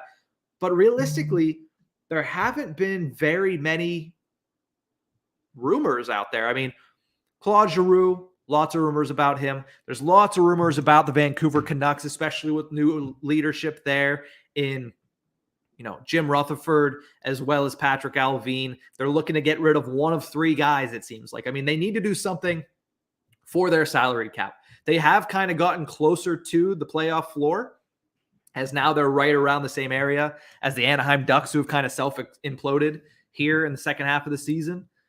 But with Vancouver, they have to trade somebody even if they're in a playoff spot, even if they're a team that would probably like to buy in the scenario that they're in. They don't have the cap space to buy it. And looking down the future, they're going to have a lot of moves that need to be made and a lot of really good players that are going to need to be signed. So one of these guys are going to be on the move. And that is either Connor Garland, Brock Besser, or JT Miller. Now, let me know in the comments, whatever team you're on, whatever your favorite team is, Jacob, it's the Golden Knights, Faggio, it's the Winnipeg Jets. Which of those three guys would you rather see on your team? I mean, you can take into account anything you want. Which of those three guys, Garland, Miller, or Besser, would you rather your team look for? Because right now, one of the teams in this game, the Pittsburgh Penguins, seem to be linked to the Vancouver Canucks, as there are Vancouver Canucks scouts in the building tonight. We did see that. So they're scouting this game between the Penguins and the Florida Panthers. So who goes to the Penguins? I would think Brock Besser is the best player out of all of them. And sorry, not Brock Besser right now. JT Miller is the best out of all of them. And Jacob agrees. JT 100%. He has been the best player of the three of them all season long. I believe he's already over the 20 goal mark. He's having a great year. He can play center. He can play wing. He's a great second line guy. And if you're the Pittsburgh Penguins, putting him on the wing of Evgeny Malkin and Danton Heinen, that would be 100% great. James disagrees. He says Connor Garland. Now, Garland does have a little bit of a longer contract. That's what would keep it away from me. But, I mean, all things aside, he is the youngest of all three of those players, I believe. He came over. This is his first season in Vancouver, coming over from the Arizona Coyotes. So he's out of Arizona. He's played pretty well up there in Vancouver, and he has the longest contract. So you do get a little bit of control when you bring in Connor Garland.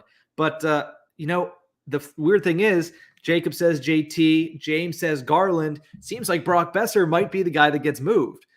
Makes sense, because I asked you who you would want the most.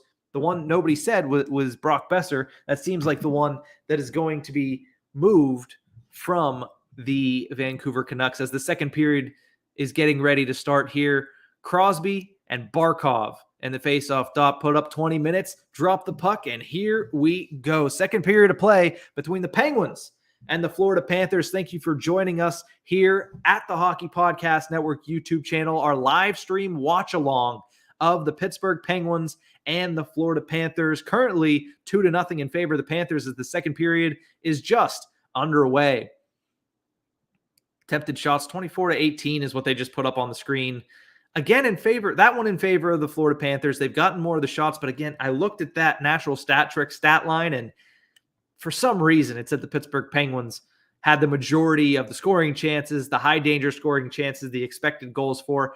I don't get it. I really don't understand. I didn't see that at all, but maybe we'll have to wait and see what happens in this period and see if their stat maker for tonight is just a little off his game. As the Penguins have their third line out there, Carter Simone and Evan Rodriguez. Dominic Simone getting a little bit of a bump in the lineup from the fourth line where he's been playing for the past 4 or 5 weeks, moved up to the third line. There's an opportunity created by Simone nonetheless. Gets it in front to Jeff Carter, who gets a couple shots on Bobrovsky, who's able to just square up and stay strong on the puck there as he keeps it out of the net. Penguins looking to regroup. Johnny Marino in his own zone, sending it up to his D partner, Marcus Pettersson, who sends it down into the zone. That could be icing, but they said it was deflected, and the play goes on. Taken by Danton Heinen. He goes around a couple of Florida Panthers. That shot is on, goes wide of the net, and comes the whole way out into the neutral zone where Mark Friedman has to recollect it for the Pittsburgh Penguins. Puck sent in, turned over there by Danton Heinen, and an opportunity and a quick turnaround by, looks like Anthony Duclair, takes the puck, gives it over to Bennett. Bennett has some space, doesn't rip it, instead takes it back, sends it up to his defenseman. He sends it down into Tristan Jarry, who makes the save and shoots it into the corner. So, quick start to this second period. It looks like both teams are a lot faster paced than they were in the first. It was the matchup between these two teams where they've played twice this year, but at the same time, they haven't played since November, so there might have been a little bit of a feeling out process, even though these teams have met twice before this season. You can see it right now. Both teams, it looks like the foot speed is picked up a little bit here in the middle frame. That could have been a bad turnover there by Tristan Jarry. Whenever he's doing stuff like that, he is not on the top of his game. A nice turnover forced there by McGinn. He sends it out to center ice, but Gustav Forsling able to get back and take it for the Florida Panthers. So the last game of this series, I know I said you shouldn't take too much into effect of the last time these two teams played, but it was a 3-2 game in favor of the Pittsburgh Penguins in a shootout. So with a 2-goal advantage, I wouldn't say it's safe right now for the Florida Panthers, but it is a nice lead to have going into the second period, especially, in my opinion, the way they were playing. But still, the Pittsburgh Penguins are a team that can score goals in bunches. So this is far from over here this evening. Taken there, and a nice shot. That's deflected in.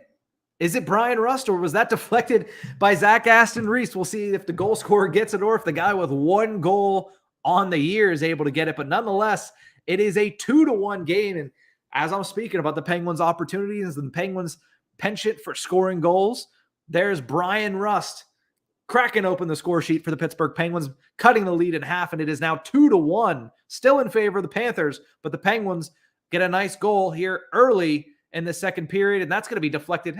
Second goal of the game for Aaron Ekblad as he deflects that into his own net. I thought maybe it was Zach Aston Reese, but instead Aaron Ekblad with a picture perfect. I mean, that's the way you practice it if you're Aaron Ekblad. A nice deflection, good bounce for the Pittsburgh Penguins, and just like that, it is 2-1, just over 3 minutes into this second frame. Ron jumping back into the comment section saying, Phil Kessel left the Coyotes game early for the birth of his first child. Well, congratulations to Phil the Thrill. He, his wife, and his firstborn child are probably going to be on the move here in a couple of weeks. Like I said, 13 days till the NHL trade deadline. And just like that, another goal. Penchant for scoring goals in bunches, and we have a tie game here as Jake Gensel off the faceoff ties it up for the Pittsburgh Penguins. And just like that, we're all square. I said you can count on one thing in this matchup, and it is that there is going to be a lot of goals scored. And just like that, 2 goals in a matter of a minute by the Pittsburgh Penguins. This is a tie game right now, 2-2 between 2 heavyweights in the NHL's Eastern Conference. Ron also saying, Busty Rusty. Okay, Jake the Snake, tie game. Pittsburgh Penguins, just like that, come back and tie it up. So this is going to be an interesting game, it looks like. 2-2 here with 16:44 remaining in the second period. 9 seconds between goals for the Pittsburgh Penguins. It's almost like I called it. Penchant for scoring goals in bunches, 2 goals in 9 seconds for the Pens. And all of a sudden, we are tied and deadlocked here with way too much time left to go in this game. I'm excited as to about where this is going to go, as the Penguins, who didn't seem to have much life, that's going to be an offsides, didn't seem to have much life, in my opinion, in the first period. The analytics community did not agree with me. But in this second period, Penguins already taken advantage of their opportunities. That was a nice face-off win by Sidney Crosby, a good screen by Brian Rust, and a beautiful shot by Jake Gensel. Basically, the big three for the Pittsburgh Penguins. That line has been red hot, and now Rust with a goal, Gensel with a goal. Top scorers for the Pittsburgh Penguins getting it done here on a Tuesday evening in Pittsburgh, Pennsylvania. Ron asked early in the first period, who's going to get going for the bottom six?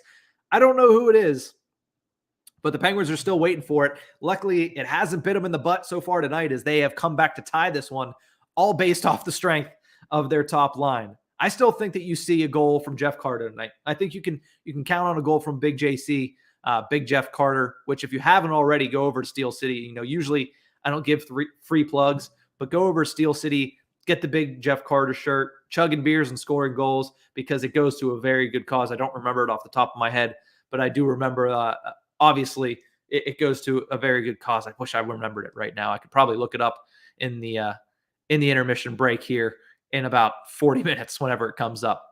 But it's been a really good game up to this point.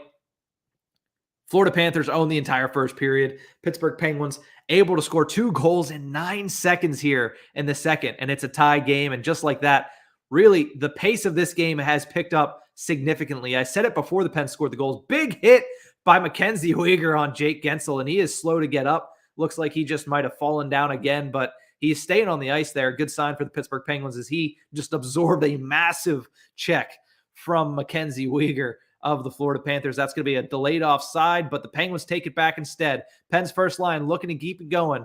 That is sent over to Chris Letang. He has a great opportunity, just takes way too long and then shuffles it slowly onto the net. Sergei Bobrovsky gets his pad out there. Looked like Letang was looking for Sidney Crosby backdoor, one of their famous tap-in goals, but Sergei Bobrovsky all over that one, comes out of the net and makes the save with his pad on a nice and slow puck by Chris Letang. That's going to be an icing on the Penguins as we finally get a breather here with 15-11. Let's take looking at that hit by Weegar. Very clean hit and just a bad landing there.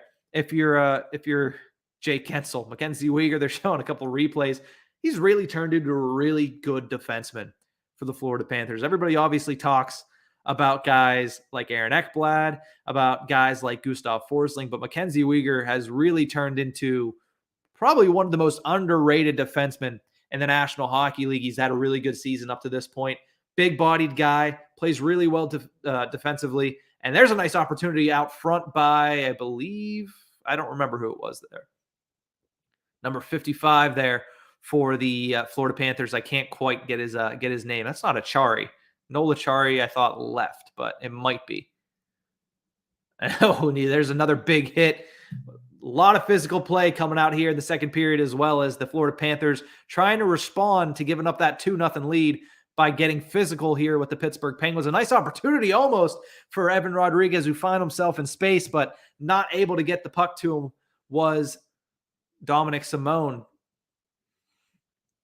Zach Aston-Reese back out on the ice, looking for a deflection there. 2 guys in front of the net, but that is swallowed up by Sergei Bobrovsky. We already talked about the Eastern Conference playoff picture. I mean, there's not much to talk about. Obviously, you have 8 teams that are basically going to be the 8 playoff teams up to this point. The Boston Bruins might jump into the top 3 in the Atlantic. Other than that, not much movement coming. The Washington Capitals seem to have left themselves on an island on the 8th seed, on the number 2 wild card seed. And then, of course, jockeying for position in the Metropolitan Division is the Penguins, the Hurricanes, and the New York Rangers. But if you look at the Western Conference, it's a little bit more open, a little bit more room for interpretation looking into the future here for the NHL's Western Conference. The only team that is really far and away solidified in their positioning is the Colorado Avalanche. I mean, they have been just absolutely phenomenal all season long.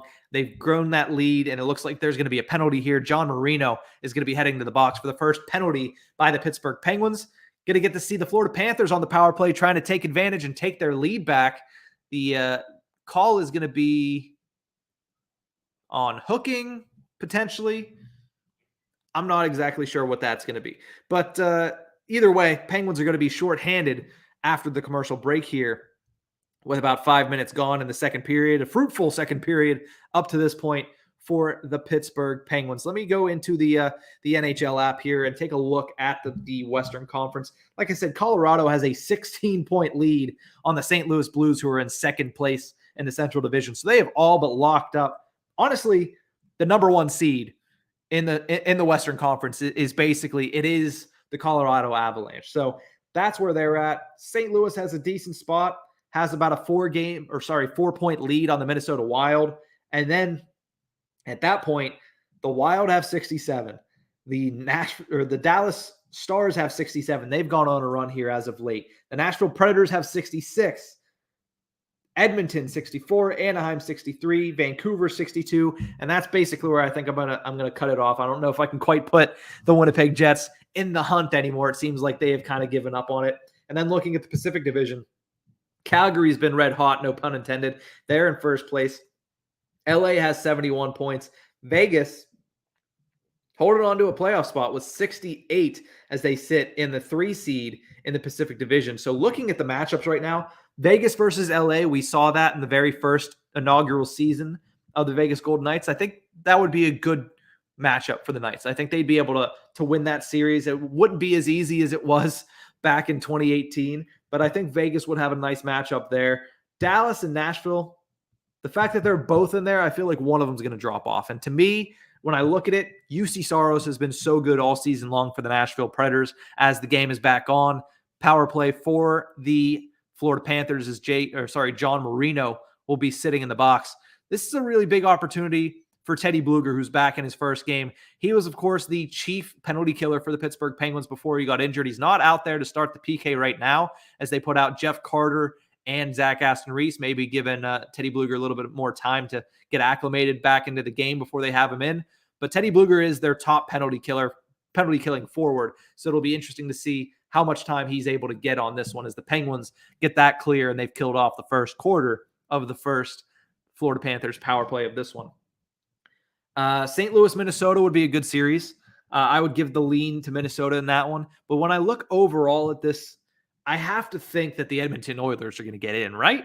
Like, you have McDavid, you have Draisaitl. I know the rest of your team is kind of crappy, but realistically, the Edmonton Oilers, you have to get into a playoff spot. If they miss the playoffs this year, heads need to roll up. And speak of the devil, and he shall appear. There is Teddy Bluger back on the ice right now as he tries to stop that one. That's going to go into the net. It looks like Anthony Duclair is going to put the Florida Panthers back in front of the Pittsburgh Penguins. Tristan Jarry not happy about something, but either way, that is going to be a goal for Anthony Duclair. The Duke makes it 3-2. Panthers back on top. Let's see. Front row productions says Jacob, what's for dinner? All right, nice to see that. Also, very happy to see the Florida Panthers up top. Front row, didn't you say 3-2? Somebody said 3-2 in favor of the Panthers. I'm going to have to scroll it way too far up to see what happens there. But that's going to be a 3-2 game now in favor of the Panthers. Nice play there to get Duclair right in the middle of the zone. Jarry's not happy about something. Not exactly sure what it's going to be. Maybe goaltender interference. He's been pretty upset about 2 goals of the 3 that he's given up tonight. The first one he thought was a high sticking, was not reviewed. And that one, I don't know if he was upset about goaltender interference or what, but it is going to be a clean goal. And the Florida Panthers, after giving up 2 goals early in this period, able to get back up on top.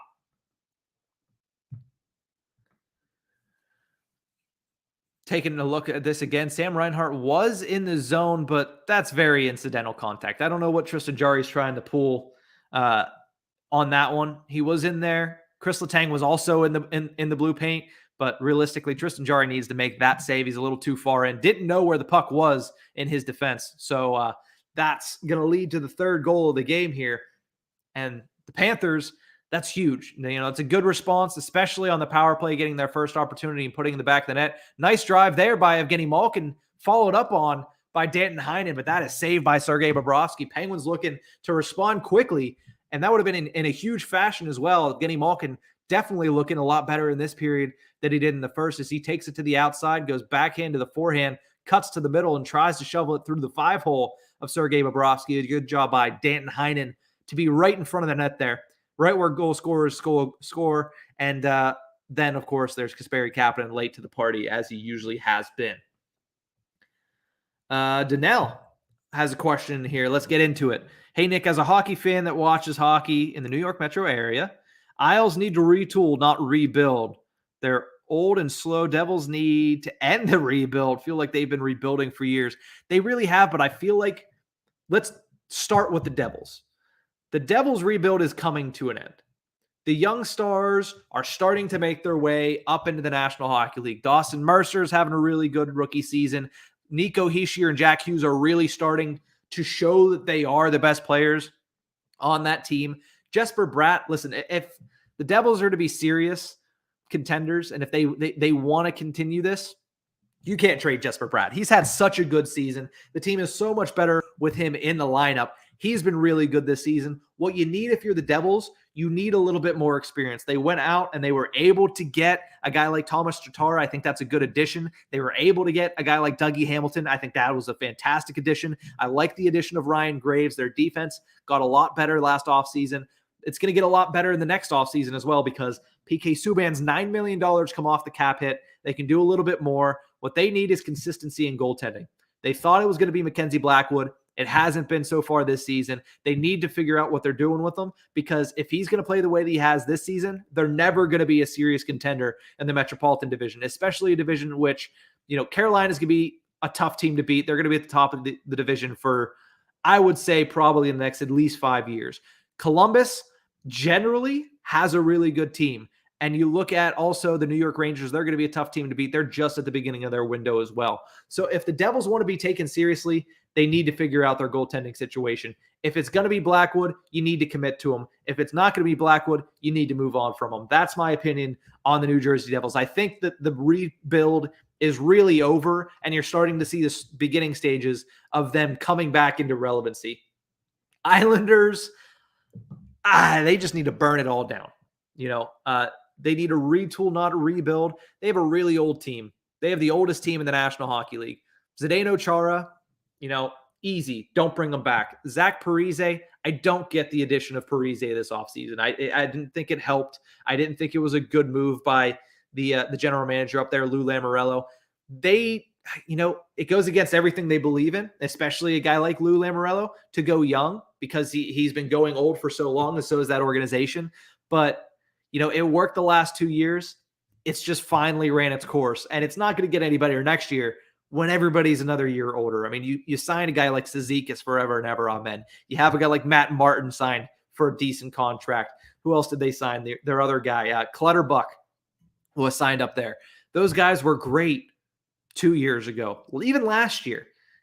This year hasn't been good. They haven't all been able to stay healthy, and it's only going to get worse as they get older. So, Danelle also says, the Rangers have been good so far this season. Is Shesterkin in net? If they haven't had him in net, the Rangers would be nowhere at all.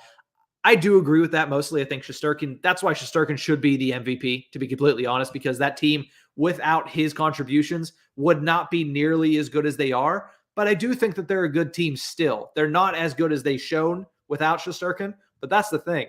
He is just otherworldly good this year. I don't know if that's sustainable throughout his career. I don't think it's possible to be that good throughout a career. Obviously, there's going to be a little bit of a regression. But as for this season, this is the best goaltending season that we've seen probably since Carey Price won the Hart Trophy back in the early 2010s. So if they're able to capitalize on it, great. If they're not, they're still going to have Shesterkin for years to come. He's not going to be quite as good, but he's going to be up there. I do stand corrected. John, first of all, thank you for tuning in. Says, no, sadly, we have the oldest team, talking about the Washington Capitals. Pretty sure it's close, though. I know that, Washington had a run for their money whenever the Islanders were able to sign both Chara and Parise in one offseason. But realistically, you've seen at least a little bit of a youth movement from the Capitals. At least they're committed to trying to make a youth movement. But you look at the Islanders, they've had a couple of young players, but realistically, are they, stepping up and making a big stand, playing a big role? You have your Beauvilliers, you have your Barcels, but mostly it's an old team. The Capitals, on the other hand, you have a guy like Joe Snively who's came in, and although he's injured now, he had a really nice run there. good player for the future. You have a guy like Connor McMichael that has played a couple of games this year, scored a couple of goals. You have a guy like, I believe, Maverick Bork is also in your system. Pretty good young player, probably still a year away, as there's a slap shot there by Sperry Kapanen, doesn't even get on the net. This guy really stinks. Like, if you're the Pittsburgh Penguins, why do you even still have him on the second line? I understand that you have the injuries that you have, but just give a young guy a chance. Like, move somebody else up to that line. Like a McGinn, put McGinn back up there and give like a Puustinen or a Poulin, not a Poulin or a Legare. I mean, Legare was healthy scratched over the weekend in Wilkes-Barre, so obviously not a good sign for him, but like give Puustinen a shot.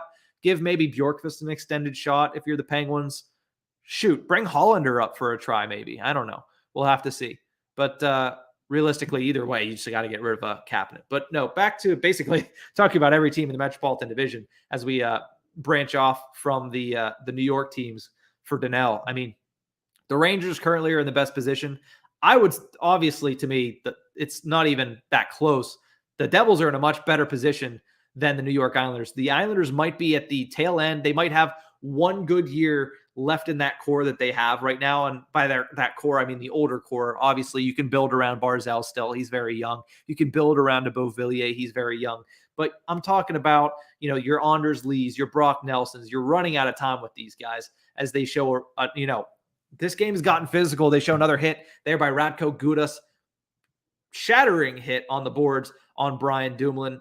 Both teams playing a pretty physical game, but still the high-paced, which is nice to see. But no, either way, both the Capitals and the Islanders are very old. The only difference is the Capitals have the star power and honestly the help from their younger players like a Snively who stepped in from time to time and everybody else that has been able to step in and keep them afloat. Not to mention the fact that at the beginning of the season, Alex Ovechkin was just, earth-shatteringly good without Nicholas Backstrom in the lineup. City Life Project, Isha joining the stream here. What's going on, Isha? Thanks for joining. I know you're subscribed, obviously, so I don't have to say that. But if anybody else in the stream is not already, make sure you subscribe to the Hockey Podcast Network YouTube channel. We have live streams like this, live watch-alongs like this, basically every single night of the National Hockey League season, doing a watch-along to one of the games. And then recently, we've also been getting Terry Ryan Q&As on the Hockey Podcast Network YouTube channel, live Q&As. I know there's been, I believe, 2 already. Correct me if I'm wrong, Isha, but already 2 Q&As with former first-round pick Terry Ryan. I believe there's probably more to come. But either way, let's look around the league as we see some around the league talk coming into the comments section.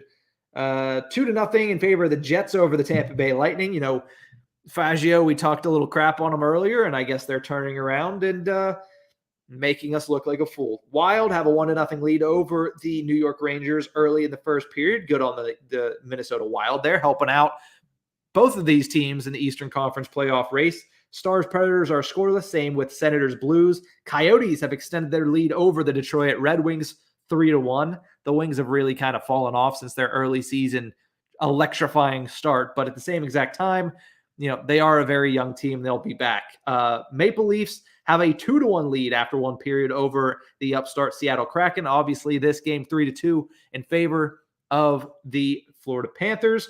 2-1 still. Flyers over the Golden Knights. Sorry, Jacob. And a 3-1 lead in Newark for the Colorado Avalanche over the New Jersey Devils. Let's get back into the comment section here as it's starting to pop off a little bit.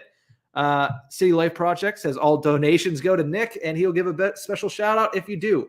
I didn't know you could donate, but now that I do, nice to know. I'd appreciate any of it. But City Life Project also says, yes, every Monday at 5 Eastern, live Q&A with former first-round pick Terry Ryan. Of course, he was first-round pick of the Montreal Canadiens. A nice opportunity there for Chris Letang that is saved by Sergei Bobrovsky, who, other than that 9-second period span, has been really good for the Florida Panthers. Penguins looking to get back on the scoreboard here. Nice opportunity.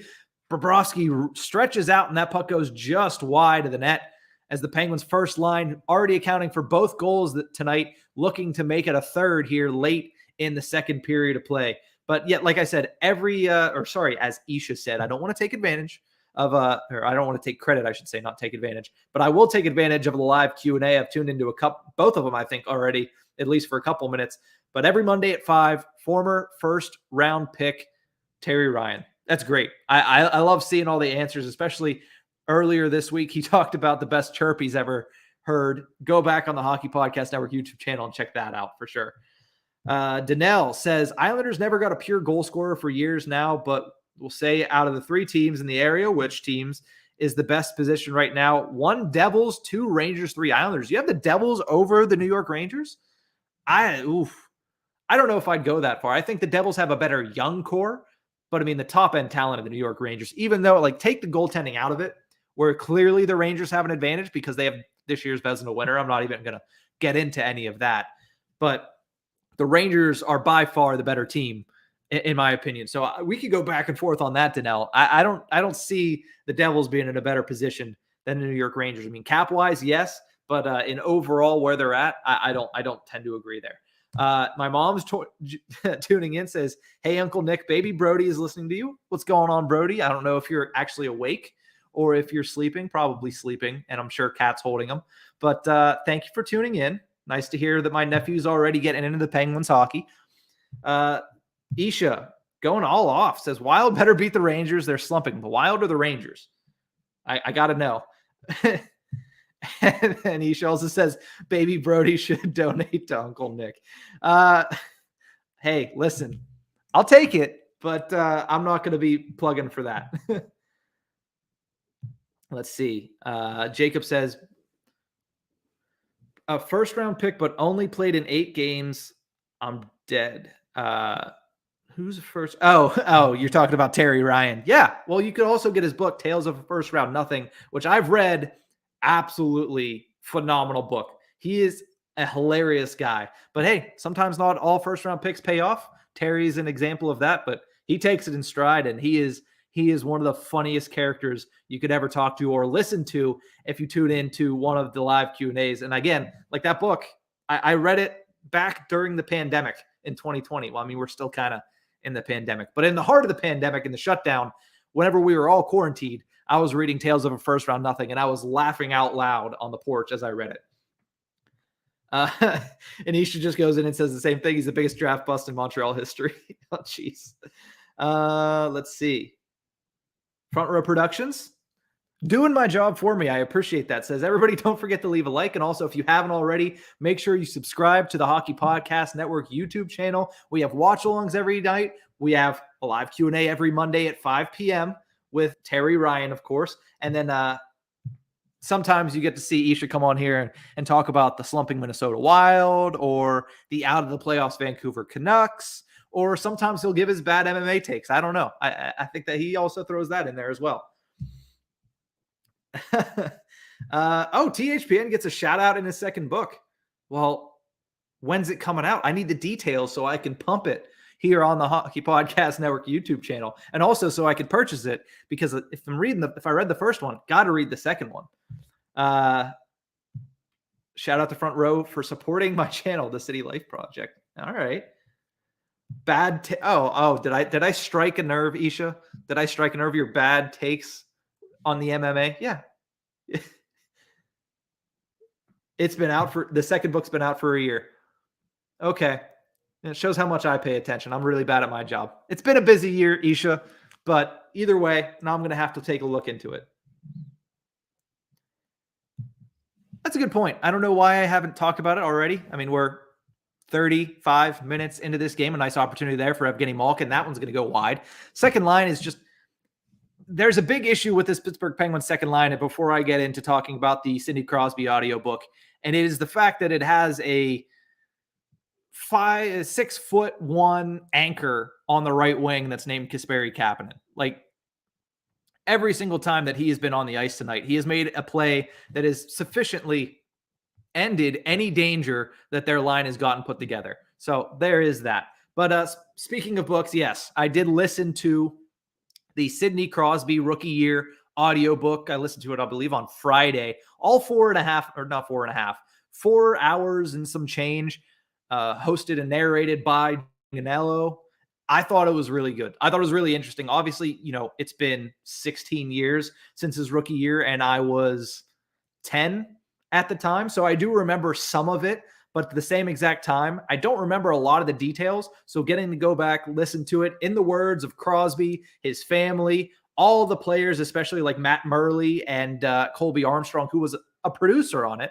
I did not know that, but Colby Armstrong was a producer on it. Getting to listen to all of that, the stories about him versus Ovi early on, also him versus the Flyers in that first meeting.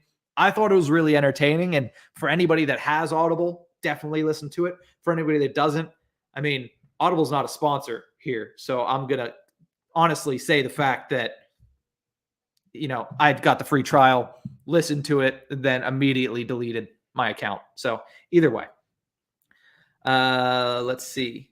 Looking here. City Life Project said, I said Masvidal would win. Like I said, bad takes. I texted Isha last Wednesday or a Thursday, and I said, I would love to see Jorge Masvidal win, especially because I have a good friend, not really a good friend. I used to wrestle his little brother. His name's Cody Law. He's an MMA fighter for Bellator. He also trains out of ATT, and I was hoping Masvidal would win, also because I don't like Colby, but you just had to know that Colby was going to win that one. Front Row Productions says, everyone go listen to City Life's new album. I second that as well. I haven't listened to it yet, but I will have to get on that. Again, I'm slacking here. City Life Project says, sorry, Colby. I don't think he's bothered, especially considering the fact that I don't know who he's going to end up fighting next. It's going to be interesting. He can't go for the belt. So I'm not exactly sure. I know he's saying he wants to fight Dustin Poirier. I think he's only going to do that. That's going to be an interference penalty on the Pittsburgh Penguins. Bad penalty taken by, can't see the number. Looks like Marcus Pettersson's going to be sitting in the box, and the Florida Panthers get their second opportunity here to take a power play. Yeah, he just speared him. If anybody's ever watched the WWE, that was Edge's finishing move right there. He speared him with the interference, and Sam Reinhart able to draw the penalty there. I don't know what Pettersson was thinking, but if you have to leave your feet to get into contact with the guy when he doesn't have the puck, you're going to get a penalty there. So, City Life Project, Isha, not a fan, but said the wrestling was going to be too much for Masvidal, and it was very correct. Yeah, that was the end of it. Not only the fact that it was just the wrestling, the fact that Colby could have probably stood up at the end of that and went another 2 rounds, because he's an absolute animal. Like, fitness-wise, Colby Covington, an absolute animal. I mean, you knew that he was ready for all 5 rounds of that fight. Not that Masvidal wasn't, but Colby, it takes a lot of stamina to be able to go out there and wrestle at that level, at that length, and it was absolutely ridiculous. He says, all right, let's go down through it here. Edwards will beat Usman as the Florida Panthers get their second power play opportunity, looking to score a goal. That one went right through, almost into the back of the net, but it goes just wide. Teddy Bluger able to clear that one out and get it back to Bobrovsky. Sends it quick up to Ekblad, and here come the Florida Panthers once again.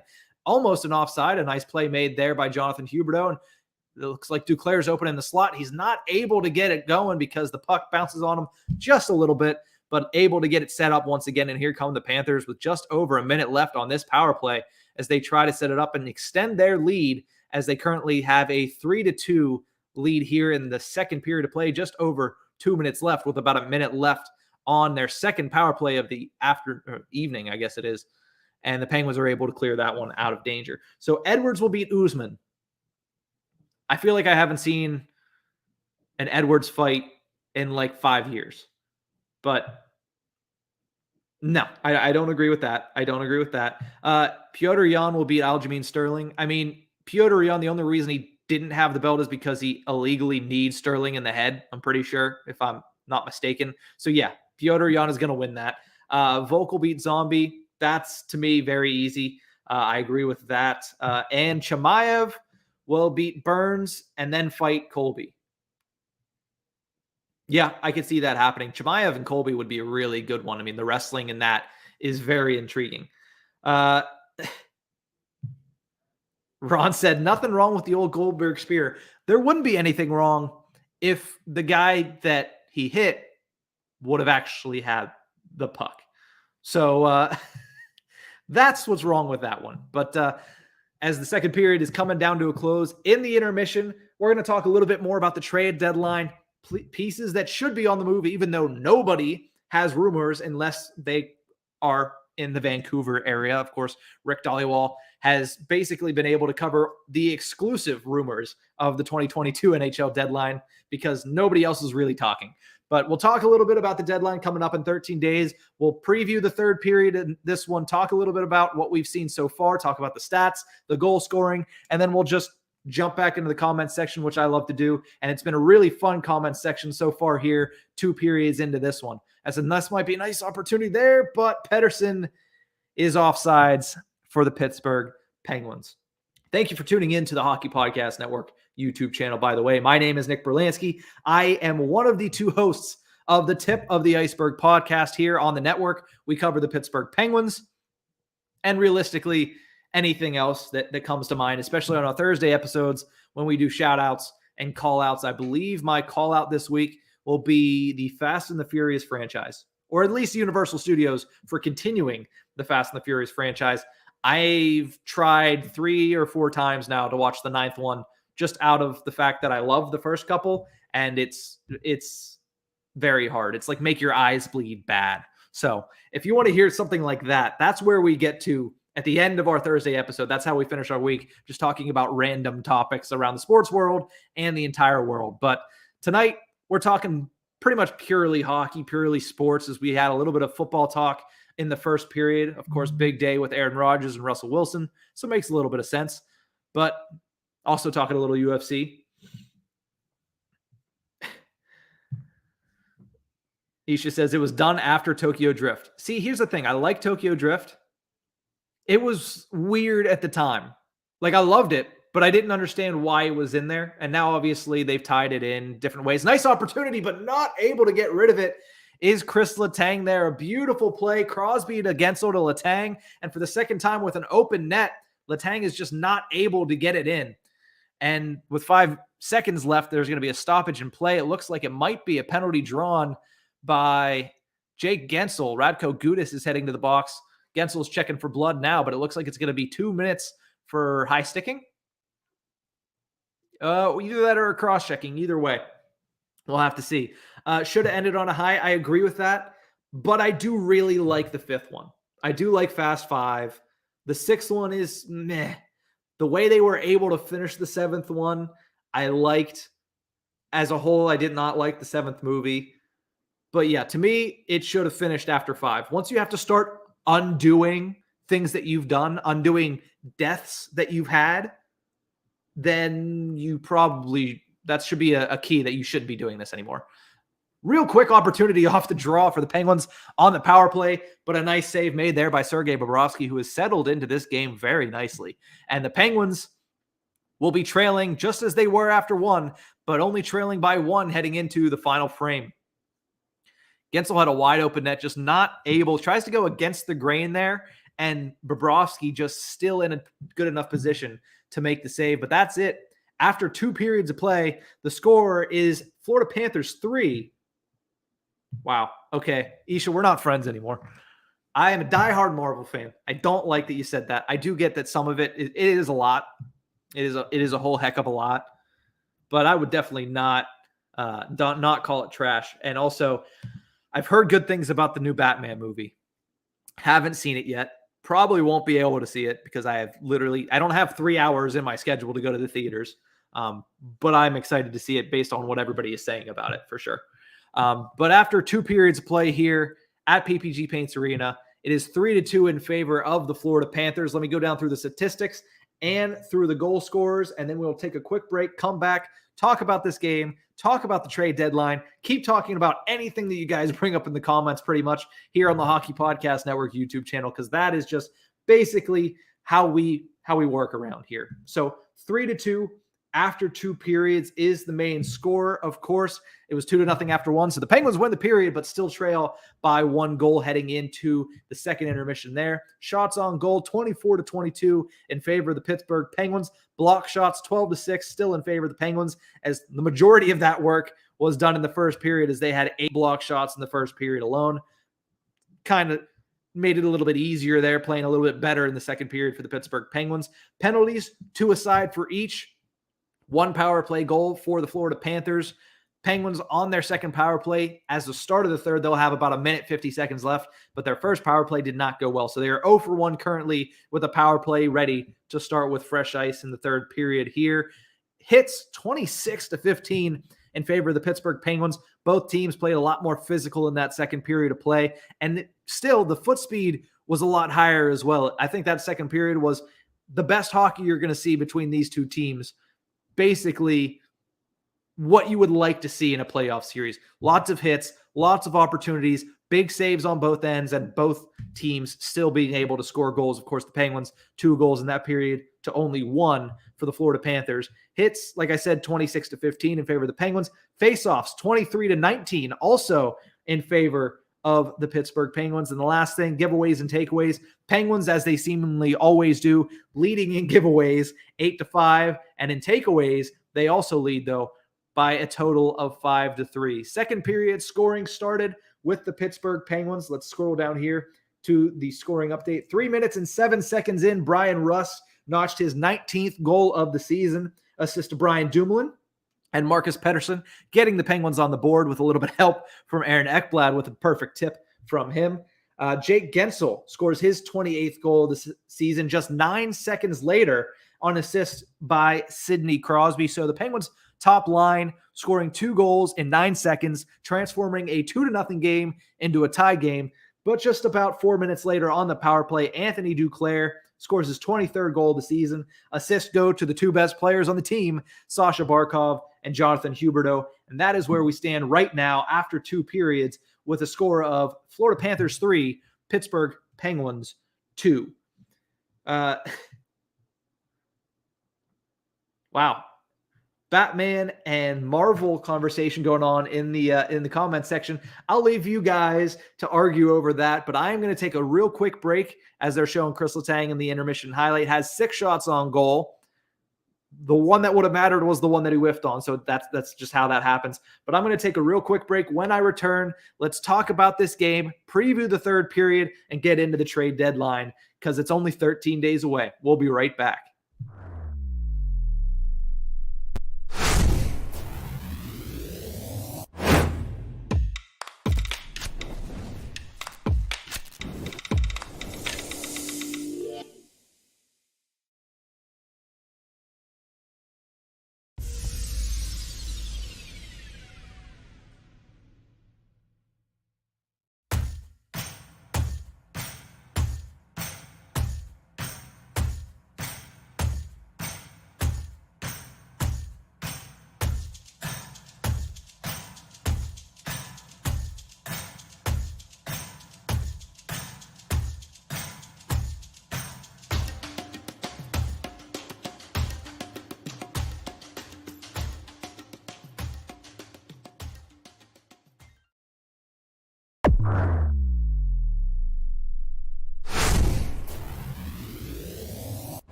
Welcome back to the Hockey Podcast Network YouTube channel live stream of the Pittsburgh Penguins and the Florida Panthers. Currently a 3-2 lead for the Florida Panthers as the comment section is lighting up with DC versus Marvel discussions here. But the Pittsburgh Penguins and the Florida Panthers have been lighting up the ice all night long. Right now 3-2 like I mentioned, but it could be a lot more. Both teams getting plenty of opportunities. Penguins controlling that second period much more than they did the first one. As I pull up all the stats here from, excuse me, I needed to scroll that back up, from Flash Score there. That's much better.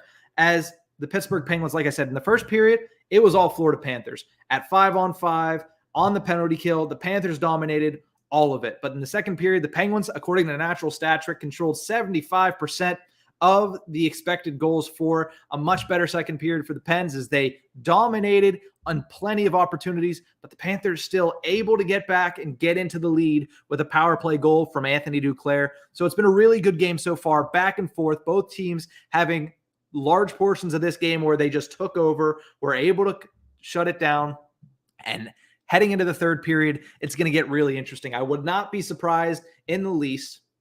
Before this game, I said 5-4 Penguins in regulation. I wouldn't be surprised in the least if this game ended in overtime or even a shootout at this point. Let me try to look in here, see if there's anything other than Marvel versus DC in the comment section. Thank you to everybody for tuning into this live watch along on the Hockey Podcast Network YouTube channel. My name is Nick Berlansky, host of the Tip of the Ice-Burgh podcast, covering the Pittsburgh Penguins of, for the network. I don't know what I was going to say, of the NHL, but let's see what we have here. Anything other than Marvel versus DC. The new Batman is good, but it's DC. Yes, I'm aware. I'm aware of the difference between DC and Marvel, Isha. I don't know if you were asking me. Avengers is awful, he says. After Spider-Man 1 in 2000, it went, I don't know. I'm not going to swear on here because I don't know if I'm allowed to, and I don't need to get fired. It went bad. No cussing, says Front Row Productions. Ron, bringing it back to the game here, the game at hand, says Florida had 4 even strength shots that period, but had 5 shots on the power play. Yeah, it was an impressive power play, to say the least.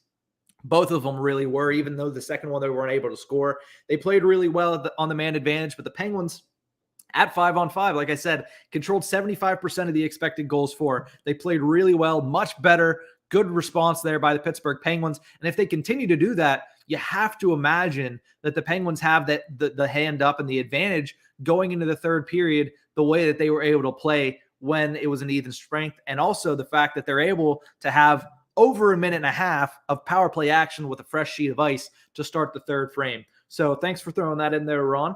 Front Row Production calls it the Super Friends. Yeah, very much. Isha, I don't know if you like DC or if you just don't like superhero movies like the Batman. Let me know what you thought of Peacemaker. Anybody that's in here, let me know what you thought of Peacemaker. While you're doing that, also throw in some ideas for who you think is going to end up where at the NHL trade deadline, because that's where I want to go here in just a couple of minutes. I want to talk deadline, players that could be on the move, players that are looking for an extension, and teams that severely or maybe just need one more player. We'll talk about all that in about 4 or 5 minutes right before the start of the third period. But I do want to talk a little bit more about this game between the Pens and the Panthers, because after 2 periods of play, it's obvious that both of these teams have their legs to some extent. The only player on the ice that really has been visibly bad is Kasperi Kapanen, and he's been extremely awful. But everybody else on the ice is playing at the highest level. It's really good hockey. It's something that, the NHL is going to look at this and say, man, if only we could get these two teams in the Eastern Conference Finals, which I know a lot of people wouldn't be happy about, but I'm sure the league would be ecstatic to see these two teams face off in the East Finals, other than the fact that they don't really like the Panthers and Sunrise because they don't pull in enough. But that's changing as the years have gone on. But for the rest of this game, the way the Penguins played at 5-on-5 there, if you're the Florida Panthers, you have to have a concerted effort to slow this team down. You saw a lot more body checking in the second. Penguins have been on it basically all day long, and it just started to wear down on the Florida Panthers. The Pens easily out-hit the Panthers in the first. It didn't slow them down. They kept going in the second period, and it worked. It helped. The Penguins were able to control the second period at 5-on-5, even though the Panthers did have just over 3 minutes of power play time in that period. So if you're the Pittsburgh Penguins, you need to continue to do what you've been doing. Play that physical game, play that really good transition game, and get your opportunities, because they've been there. but Sergei Bobrovsky has been able to make the saves. If the Penguins can control 75% of the expected goals at 5-on-5 for a second straight period, eventually Bobrovsky is going to break. Historically, that's what's happened in his career. So if you're the Penguins, you just got to emulate everything you did in the second period there at 5-on-5 and continue it into the third. Don't make bad mistakes. Don't take bad penalties like we saw in the second period there. The Marcus Pettersson goal, as Ron said, the Goldberg spear, not what you need to be doing against one of the most lethal power plays in the entire National Hockey League. From the Panthers side, you need to get your feet moving a little bit more. The Penguins have tried to trap them down with a really good forecheck. The one thing that was working for the Panthers in the first period, a solid breakout. They kind of lost it there in the second period. They need to regain that, especially at 5-on-5. They need to get their breakout going. They need to get out there unscathed and try to get around the Penguins' aggressive forecheck. Because if you can get into the second level and get past center ice with speed, that's how you break down the Penguins' defensive system. And that's what they were able to do in the first, which is why they had a 2-0 lead in the first intermission. Now it's 3-2. They were severely outplayed at 5-on-5. Lucky for them, they're able to get a nice goal on the first power play of the game by Anthony Duclair. That's the difference in this one. But it's going to be a really good third period with both teams playing extremely good hockey at portions of this game. Ron throws in here a little discussion question. Thoughts on the Calvin Ridley suspension? Obviously, Calvin Ridley, if you don't know, NFL player for the Atlanta Falcons, wide receiver, suspended the entire season next year for betting on sports, for sports betting, which is legal in a lot of states. I mean, let me take that question off the board. Look down in the corner. This live stream is brought to you by DraftKings Sportsbook. Use promo code THPN at DraftKings for great odds and opportunities. That's what we're doing. We sports bet. We're sponsored by sports betting. Guess what? DraftKings is the official sponsor of the NHL, the UFC, the NFL, the MLB, the NBA. These big corporations, these sports organizations are directly tied to these sports books. And this guy got an entire year suspension. Listen, I understand the integrity of the game. I understand it. You can't have your players betting on games, especially if they're betting on their own team. But suspending a guy who was not in the lineup, who was betting for his team to win, it's the same thing as Pete Rose. Pete Rose should be in the Baseball Hall of Fame. He bet on his own games when he was a manager, and that's why he's not in it. I don't like that. This is even more egregious to me. The guy was away from the team, dealing with mental health issues. He bet, I believe he said $1,500 total, which to an NFL player is pocket change. And the fact that he's going to be suspended for a year, yet we've seen guys like Ray Rice, who beat the crap out of his fiance, get 2 games. Greg Hardy, same thing, got, I believe it was 10 games, reduced to 4. We've seen people do heinous and criminal things and get a slap on the wrist. Yet this guy, he threw a bet down on the floor on his team when he was away from it, and he gets thrown the book in an entire season. I would definitely, if I were him, I'm sure he is. I think it's a crap suspension, to be completely honest. And to throw up the rest of your comment, it says also thinks it's crap, but it is the rules, and it's been the rules for the last 60 years, so you get it. Yeah, but the fact that they haven't changed the rules, considering the way that the entire landscape of sports betting has changed, I mean, it's the NFL. They're always in the Stone Ages on everything, but still really bad. Front Row Production says, go to the concession stand for snacks. Does anybody want anything? I could go for some nachos, not from Capital One Arena. I'll tell you right now, I will never get nachos from Capital One Arena again. The cheese was cold. It was bad. It was a waste of money. But if I could get nachos with warm cheese, then yeah, I'll take some for sure. Ron says, grab a hot dog and a Coke. I'll Venmo you my next paycheck to cover it. Yeah, Ron, I think, you know what? Never mind. I'm not going to get into that. That's not something to get on this one. Front Row Production says, Jacob, don't worry about it. I'll put it on one of my 10 credit cards. So nice that we're talking a little bit about Calvin Ridley, and honestly, that situation, it infuriates me because that it is a larger conversation about sports betting that I get that these guys can't. I mean, it's a small price to pay if you're a professional athlete. Don't bet on your own sport. I mean, this guy could still bet on anything, but still, I mean, you can bet on the NBA, you can bet on the NHL, just don't bet on the NFL when you're an NFL player. You're getting paid millions of dollars. But still, I thought a year was a little bit excessive. Fagio, welcome back in. Nice to see you here. Says, wait, we're actually competitive against the Bolts? You know what, Fagio? You know what I said? We talked crap on them. I said that, they're not my dark horse anymore. You said, I guess it's time to give up on them as a dark horse. They went out there and said, you know what, Fagio? You know what, Berlansky? Screw you. We're going to beat the Tampa Bay Lightning tonight. And right now they're competitive. Let me pull up the score here as I haven't checked it in a while. It's 3-3 after one. It was 2-0 last time I checked. So going in the wrong direction. But still, competitive is not bad. Ron, to go back to that really quickly, says, thinks the rules need to change, but just waiting for the big scandal to happen where people are fixing games. Yeah, that'd be some longest yard stuff. It'd be interesting if any of that actually happened. And honestly, if there's anybody that would, in the past couple of years, their performance lends the fact to the maybe they have been. Honestly, the fact that Aaron Rodgers didn't really score more than one touchdown in the NFC divisional round, that was a little sketchy to me. But, that's just me, a guy that had money on the Packers in that game. But as we get ready for the third period here, we still have – actually, we're getting ready for the start of the third period. Let's get into a conversation while this third period is getting going about the trade deadline, because it's 13 days away.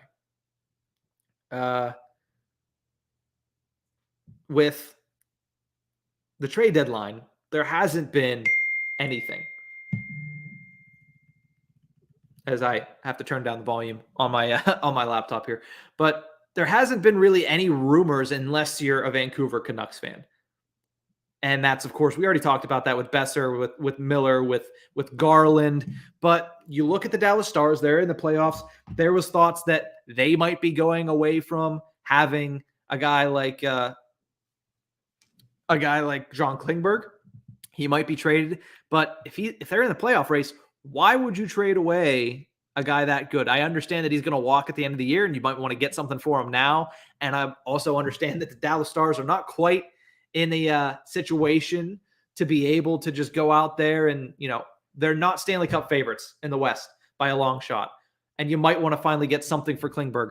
But if you think that you can make a run here, why trade him? So it's going to be interesting to see what happens with that. Nashville, I don't think I've heard anything from them. But the real big names that I've heard, Claude Giroux has to find somewhere. A nice slap shot there by Malkin. That's saved by Sergei Bobrovsky there. Paccio says the trade deadline, there hasn't been anything. Yeah, if that was a trade update and a trade alert, I would, it wouldn't be the first time that I've had to break a trade live on YouTube, because we did it last year when I was doing a live stream on deadline day. So it was a little bit more obvious that it was going to happen at that point. But it was the night before deadline day. We were live whenever the Penguins traded for Jeff Carter. So it was nice to break that down. But realistically, there has not been anything. I mean, you look at teams that might need another piece. The New York Rangers are looking for defensemen. They're looking for maybe another forward. The Pittsburgh Penguins right now in this game, they're looking for another forward. If I'm the Florida Panthers, I'm not really – I know Owen Tippett, a lot of people have talked about that. I heard that on 32 Thoughts, the podcast with Jeff Merrick and Elliot Freeman, that Owen Tippett might be a guy that the Florida Panthers end up trading. I don't see where they need an addition. I really don't. They have a really deep forward core. Nice opportunity here for Evan Rodriguez. Just can't slice through the defenders as the Penguins try to tie this game up here early in the third on the power play. John Marino takes it, shoots it in front, deflected by Jeff Carter, and that is saved by Sergei Bobrovsky there. Panthers able to kill off the power play. 2 minutes now into the third period. We'll see if the Penguins at 5-on-5 can continue this. Nice opportunity there for Jeff Carter, and that is swallowed whole by a well-positioned, I should say, Sergei Bobrovsky. A nice play from Heinen over to Jeff Carter, and Carter just not able to pick a corner, shoots it right into the crest of Sergei Bobrovsky. A nice job there by Bob to get over and get in position. Heinen just whiffed on an opportunity there. Also, that was a flying puck. But a couple of good opportunities by the Penguins early here to tie this thing up to no avail. It is still 3-2 in favor of the Florida Panthers. I'm kind of drawing a blank, but also at the same exact time when talking about the trade deadline, there hasn't been many names. Obviously, Phil Kessel is going to be on the move. I have stated several times that I do not want to see Phil Kessel come back to the Pittsburgh Penguins. I don't think that he would fit with the current team. I don't know if he really even fit with the team the year he left, the 2017-18 team. But I think especially now, there's not really a place for Phil Kessel in this lineup. So I would steer clear of that. Brandon Hagel of the Chicago Blackhawks, talks have been heating up with him recently, I saw. So he might be a player on the move. He has a very likable contract. I mean, the guy's only 23 years old, 2 years left on his contract at $1.5 million a piece. That's a piece that you could see being one of the bigger moves at the deadline. The Buffalo Sabres might get into it a little bit. We'll see what they end up doing with the likes of they're not going to trade Krebs or Tuck because they just got him. But with the likes of a guy like maybe Victor Olofsson, we'll see if they can get rid of Jeff Skinner. That contract is absolutely horrific, though. So there's still moves to be made. There's plenty of moves to be made. There's plenty of names to be moved. I mean, you look at Claude Giroux. I already mentioned him a couple times. He might be moved away from the Philadelphia Flyers. Somebody already early said, Ron said that maybe Patty Kane gets traded from the Chicago Blackhawks. I haven't seen that one, but that would be the move of the deadline right there. So there's plenty of moves to be made, and I'm sure they're going to be made. It's just the fact that we're less than 2 weeks away, and we've heard basically nothing of any moves there at all. Andrew jumping back in says, how are you doing so far? Pretty good. Been a good game so far. Nice that it's 3-2 right there. Looks like Crystal Tank's going to be injured for the Penguins. But pushing hard are the Florida Panthers here in the first 5 minutes. After they were able to kill off that penalty, they're trying to extend this lead because the Pittsburgh Penguins dominated the second period at 5-on-5. So the Panthers really need that next goal. You know, this is sports broadcasting 101, especially hockey broadcasting 101, but the next goal is going to be really big. You know, you hear everybody say that. It's a stupid comment to make, and you hear it all the time, but it's true. That's why it's said all the time. It's obvious. But the next goal is going to be really big. If the Panthers can push it to a 2-goal lead, that might put the Penguins away. It might not, but it'll do a lot in the terms of slowing them down for sure. And of course, if the Penguins score, it's a tie game. So all bets are off at that point. Danton Heinen tries to take the puck. He's not able to. Malkin-Line is on the ice. It's going to be Malkin-Heinen and Kasperi Kapanen, who just isn't able to corral that one, and it's going to be an icing. Not great. Not great, Bob. Let's see. Faggio says, Mario Lemieux Part 2, except he's Russian. I'm not exactly sure what you're talking about. If it's the Ivan Miroshenko situation, I have not actually seen that. So, Diane, thank you for joining. What's going on, Diane? Thank you for tuning into the Hockey Podcast Network YouTube channel. We have a good game going on here. So for Watch Along, with 15 minutes left, it is 3-2. Favor of the Florida Panthers right now, but it has been a real back and forth game up to this point. So thank you for joining us. Andrew says has the game on as well. Nice to see. It's gonna be a good finish. You know, let me know if you're tuned in right now. Let me know how you think this game is gonna end, because as of right now, it's pretty back and forth. It could go either way. We saw the Penguins; both of their goals came within a 9-second span. So it's gonna be a fun finish here with 15-17 remaining in the third period. Ron says, I have a theory. Oh, God. Here we go. The reason the Pens D-men have been so healthy this year is because Ruhwedel has to play. Since he's a regular this year, no injuries need to happen. Yeah, that's a pretty good theory there. I mean, Chad Ruhwedel has done a really good job in his first year as an actual full-time player for the Pittsburgh Penguins. He's only been on the team since the 2016-17 Stanley Cup run, and this is his first year as a full-time player. He's done a really good job. I think Mark Friedman, now that Mike Matheson is out, obviously working his way back off of a week-to-week injury, upper body injury, I believe. I thought Mark Friedman has played really well. I would like to see P.O. Joseph. You know, eventually you're going to have to see what he can do. I thought this would be the time to do it, but at the same exact time, I guess they needed to see what they had in Mark Friedman as well, as he also has an expiring contract, and I thought he's been pretty good in the 4 games, I believe, to this point that he's been able to play. Andrew asks, any plans for tomorrow? Work. That's basically it, unfortunately. Faggio says it's the Ivan Miroshnichenko situation, same illness as Mario, so we could see a part 2. Yeah, that's very unfortunate if that is the case, just because, seeing what it did to one of the best players of all time, it's very difficult to, it would be very difficult for anybody to go through. So obviously hoping for the best for him. I didn't hear about that, but yeah, it's not something that obviously anybody should have it, or at least anybody you should wish to anybody else to have to deal with that. So best wishes out to him for sure.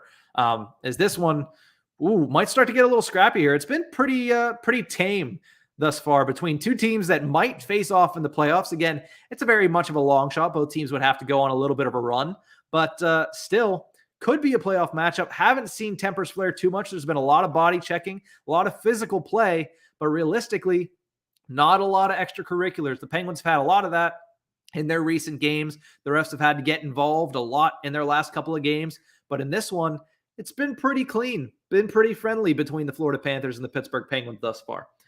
Andrew asks what I had for dinner. Did I even have dinner? I didn't. I didn't eat dinner. So,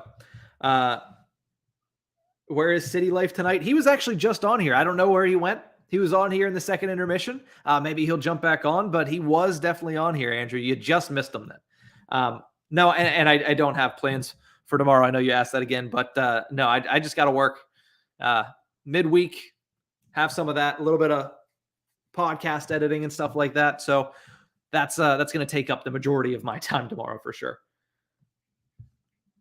Faggio says, remember the last time you were on, Danton Heinen was your player to watch. Then he took a penalty and the opponent scored on the power play. Then after that, he decided to score 2 goals. Yeah, that was the Penguins versus the Bruins. The first game back after, at least the first game back for the Pittsburgh Penguins and for the Boston Bruins back after the All-Star break. That's the last time I was on here. And yeah, I called that one correctly.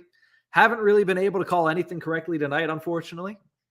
I did say to watch out for Mason Marshman. He had a really good couple of opportunities early in the first period. Hasn't really done anything since. And I also mentioned the fact that Teddy Bluger would return. I don't think I thought he would score. I don't think he would. My co-host, Nick Horwat, said, maybe watch for Bluger to score. He said, not a betting man, but maybe I'd put a couple units on that. I would not have, even though he's coming back and it's a big thing, he's still a fourth-line center for a reason. But no, my players to watch were really just Marchment and the Penguins' top 6. And I did also say that Jeff Carter would score a goal because we talked about the Penguins' depth scoring and the fact that it has been basically non-existent since the turn of the calendar year. And it has continued to do so as the first line accounts for both goals in this one for the Pittsburgh Penguins here. With just about 8 minutes taken out of the third period, 12 minutes remain for the Pittsburgh Penguins, who are still down a goal as the scoreboard is still where it was at in the second intermission, 3-2 for sure. And City Life Project's still there, always working. You got to know he's got the nose to the grindstone, Isha. I love the new studio setup, by the way, up there on Vancouver Island. I really, enjoy watching it, and I'm jealous. I'm very jealous because what I do is I move all of my stuff to be in a good spot to watch everything, because where it normally is for the podcast, I can't watch a game and do this at the same time. So I'm jealous of the setup that you have there. I'd love to go up to Vancouver Island and record a couple podcasts there, but maybe someday. But with this game now, third period up to this point, both teams have had their opportunities. The Penguins have been pushing. The Florida Panthers have been pushing really good hockey. And it's kind of something that you see when teams like this play at the top of their game against each other. One team has control of one period. The other team has control of the second period. And then in the third period, you get the best of both. And that is truly when the game is at its best. And that's what we've seen here tonight. I'm very happy and very satisfied with the game that we've been able to watch up to this point. Obviously, it has to finish strong with 12:50 remaining in the third period. We'll see if it's able to. But up to this point, it has been a really good competition here between the Penguins and the Panthers. And if this does end up being, an Eastern Conference Finals matchup, or even, it could be a first-round matchup potentially, the Penguins would have to lose a lot of ground and fall behind the Washington Capitals, which there's a lot of work need to be done for that to happen. But realistically, this could end up being a playoff matchup, and I think a lot of people would be okay to see it. Currently, I think the Penguins are probably going to match up. I think I would put 70% chance the Penguins end up matching up with the New York Rangers in the first round. Based on where it's at right now and based on how each of these teams are playing and the schedules they have remaining, that's what I think is going to happen. A nice opportunity out front there, but that skips over the stick of Jeff Carter as the Penguins are starting to switch up the lines a little bit. Malkin and Carter both out there, two centers, along with Danton Heinen. It looks like they're finally benching Kasperi Kapanen. Either that or they were not able to get a change, as Frankie Vetrano able to take it down into the zone. Down there by himself, though, no help, and he's going to turn the puck over to the Penguins. We're going to kind of try to come back and tie this one up here. Ron jumps in and says the Wings are getting murdered by the Yotes 6-2 in the second. You know, how far they have fallen. They're another team that I'm not too sure what they're going to do at the deadline. They're young. They have a couple pieces that they can trade, but Steve Yzerman, to me, it seems like there's not too many pieces that he's really willing to get rid of right now. I know I've seen Tyler Bertuzzi could potentially be on the block. The one problem with him is he isn't vaccinated. So, you know, if you have any games in, you know, for the Penguins, I don't know how this works, but for Kyrie Irving, he's not vaccinated. Currently, he's not allowed to play for the Brooklyn Nets. If you get Tyler Bertuzzi, and if you're the Penguins and you face off against the New York Rangers, you don't have him for any of the away games. And also, if you face off against any team from Canada, you still don't have him for any of those games either. So at the same exact time, I wouldn't go for Tyler Bertuzzi, but he's still a very talented hockey player. I mean, without the COVID situation, 100 days out of 100, I would take Tyler Bertuzzi on the Pittsburgh Penguins. But with that and with the way that they're looking to match up against the New York Rangers, that's not a move I would be making if I'm the Penguins. Teddy Blueger out in front trying to stuff it home, and he's not able to get it past Sergei Bobrovsky, but a nice opportunity for the Penguins' fourth line, which has come to life here in this one. It looks like there has been no wasted time by Blueger, Aston Reese, and Brock McGinn getting back into the offensive way of things, as Blueger has missed 5 weeks. But these three have been matched together every single time. All of them have been healthy, and they've been a lot better so far tonight. Andrew, doing God's work, my friend, watching me and the game and watching an NBA game. What NBA game are you watching? I don't know what the slate looks like right now for the NBA. I don't know. I never looked at what tonight's slate was going to be because I was prepping for this. But let me know what NBA game you're watching right now. I'm high on Ja Morant. He has been electrifying the last week and a half, and it's been so much fun to watch. That and Jason Tatum. Let's see. If I had to guess, I'm going to say you're watching Nets Hornets. That's my guess. So let me know what game you're watching in the NBA, Andrew. Just about 10 minutes remaining here in the last period. Penguins still trail it by a score of 3-2. Both teams shutting it down a little bit here in the third period. The chances haven't been quite as plentiful, but they have been there, and both goaltenders have had to stand tall as the Penguins have been pushing, I think, a little bit harder. I think they have probably, if I had to guess, 60 to 65% of the chances so far in the third period. With about 10 minutes to go. Honestly, big shout out to Sergei Bobrovsky. He's had to stand on his head a little bit.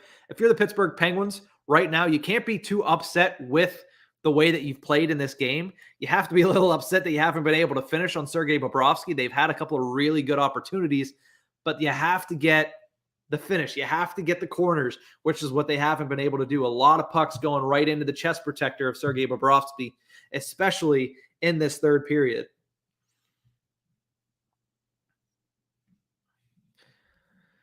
Once again, another shift out there with Heinen, Carter, and Malkin. So Kapanen seems to be benched, which, I mean, in all fairness, it's what makes sense. Pelicans, Grizzlies. So you are watching Ja Morant and the New Orleans Pelicans. Two playoff. Well, the Pelicans are a play-in team, but they've been really good. So that's actually a underratedly a sneaky good matchup. So hopefully Ja Morant's putting on a show once again there in the NBA. Under 10 minutes to play now in this game. 3-2 is the score. Penguins pseudo second line out there is 4 players all within like 5 feet of the crease there. Danton Heinen tries to shove it in front. Can't get any Penguins to connect with it as Carter tries to keep it in for the Pittsburgh Penguins. Comes out of the zone and it's dumped down deep for an icing. The Pittsburgh Penguins have started to slowly take control of this third period as the play has all been down in the Florida Panthers zone, it seems like. Ron says, I've been a Ja Morant fan since Murray State. Okay. Took him to win the NCAA championship in your bracket that year. Okay, that's, a lot of people like Ja Morant. He's an electrifying guy. I mean, I've heard the comparisons to, there's been comparisons to Allen Iverson. I don't see that as much as I see comparisons to early Derrick Rose with the explosiveness. John Morant also has a pretty dang good shot. He's also a really good facilitator. So he's just, to me, one of the most exciting, if not the most exciting player in the NBA. So I really like him. I don't know if he's going to win MVP. I think it's a good value pick at this point. He's going to have to stay hot the rest of the season, but I don't think anybody's beating out Joel Embiid, to be completely honest. Either that or maybe Luka Doncic. Maybe. Pens circling in their own zone. Started off by Chris Letang. Brian Dumoulin sends it in, and it goes deep into the zone, tipped in by Brian Rust, where the Penguins try to retrieve it there. Jake Gensel takes it. He's battling in the corner, and here's going to be a 2-on-1, and it's going to be Carter Verhaeghe shooting, scoring, and that's going to give the Florida Panthers the 4-2 lead. A great play there by Carter Verhaeghe. Unsung heroes of the NHL season in Carter Verhaeghe. He makes it 4-2, his second point of the game, as the Florida Panthers, they didn't have much going for them there at 5-on-5, as it seemed like the Penguins continued to have them hemmed into their zone. A bad turnover at the blue line by Jake Gensel. Marcus Pettersson left on an island, and Carter Verhaeghe just wires a wrist shot past the glove side of Tristan Jarry. It is now a 4-2 game. Not over, but it seems as if the Florida Panthers might have just put a real big goal. I mean, obviously they put a real big goal in there. I'm not quite willing to say nail in the coffin, because we did see the Penguins score 2 goals in 9 seconds, and they've controlled the pace of play this entire third period. It's all a matter of how they respond to giving up that 4th goal there. We'll have to see. They throw their 4th line out on the ice, as that is Verhaeghe's 18th goal of the National Hockey League season. Pens, I mean, they had everything going for them. I'd have to see the replay again. I know Gensel turned that puck over, but I got to see which defenseman. I think it might have been John Marino that pinched prematurely before Gensel even got into trouble, and that's what created the 2-on-1 there for the Florida Panthers. I know you're pushing and trying to tie this game, but in a 1-goal game with 8 minutes left, that seemed like an unnecessary pinch, especially when your guy is kind of on an island floating up by the blue line. So I don't know if it was John Marino or if it was Chris Letang, but I'll have to see the replay on that one.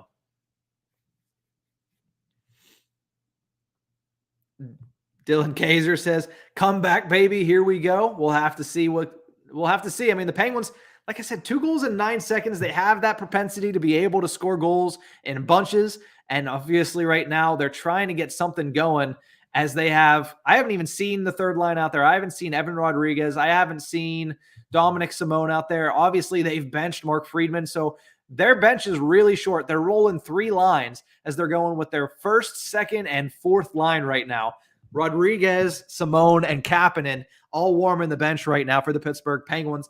That's very telling. I think more so on Kasperi Kapanen. Evan Rodriguez, I mean, you could probably throw him out there with somebody, but Simone is a guy that's not going to be in your playoff lineup. Kapanen's a guy that's supposed to be. So the fact that he's not out there, Carter's taking his spot on the 2nd line, that says a whole lot about what Mike Sullivan thinks of Kasperi Kapanen right about now. Jacob is a big fan of LeBron James over MJ. Here's the thing, and I've seen it a lot. I'm not going to take credit for this, as we have, 7 minutes remaining here in the third period of play between the Penguins and the Florida Panthers. Thank you to everybody that has tuned in already. Thank you to everybody that is tuned in currently to the Hockey Podcast Network YouTube channel, as we're watching along to the Pittsburgh Penguins taking on the Florida Panthers. Panthers currently with a 4-2 lead late in the third period. We'll see how this one ends. It's been a very entertaining matchup up to this point. But as you were saying, Jacob, you think LeBron's the GOAT. Doesn't care what anybody says. MJ's nowhere near LeBron James status. I think LeBron James obviously is in that conversation. I mean, I'd be stupid not to. To me, you can't really, I've heard other people say it, so I can't take credit for it. They're 2 entirely different players. A lot of people like to say, you got to compare MJ to Kobe Bryant. And honestly, that I would have taken Kobe Bryant over LeBron James any day. Not because he's the better player, because I think they're very close, but just because of the way that teams were built around Kobe Bryant, the way that, the business of LeBron James has gotten to turn into, I don't really like it. I would have taken Kobe Bryant any day over LeBron James. And as I'm saying that, Ron basically says exactly what I was saying. Probably said it before I even made my point as I stumbled over that. Jacob says Kobe greater than LeBron, later greater than MJ, greater than Curry. Well, yeah, I don't think Curry's in that conversation. Pure shooters, yeah, obviously Curry is the GOAT, but he's not in the greatest basketball player of all time conversation. I don't think he can be. But play is back on here in the third period, just over 7 minutes to play. Penguins try to take the puck. McGinn is waiting for his teammate to exit the zone before he dumps it in deep.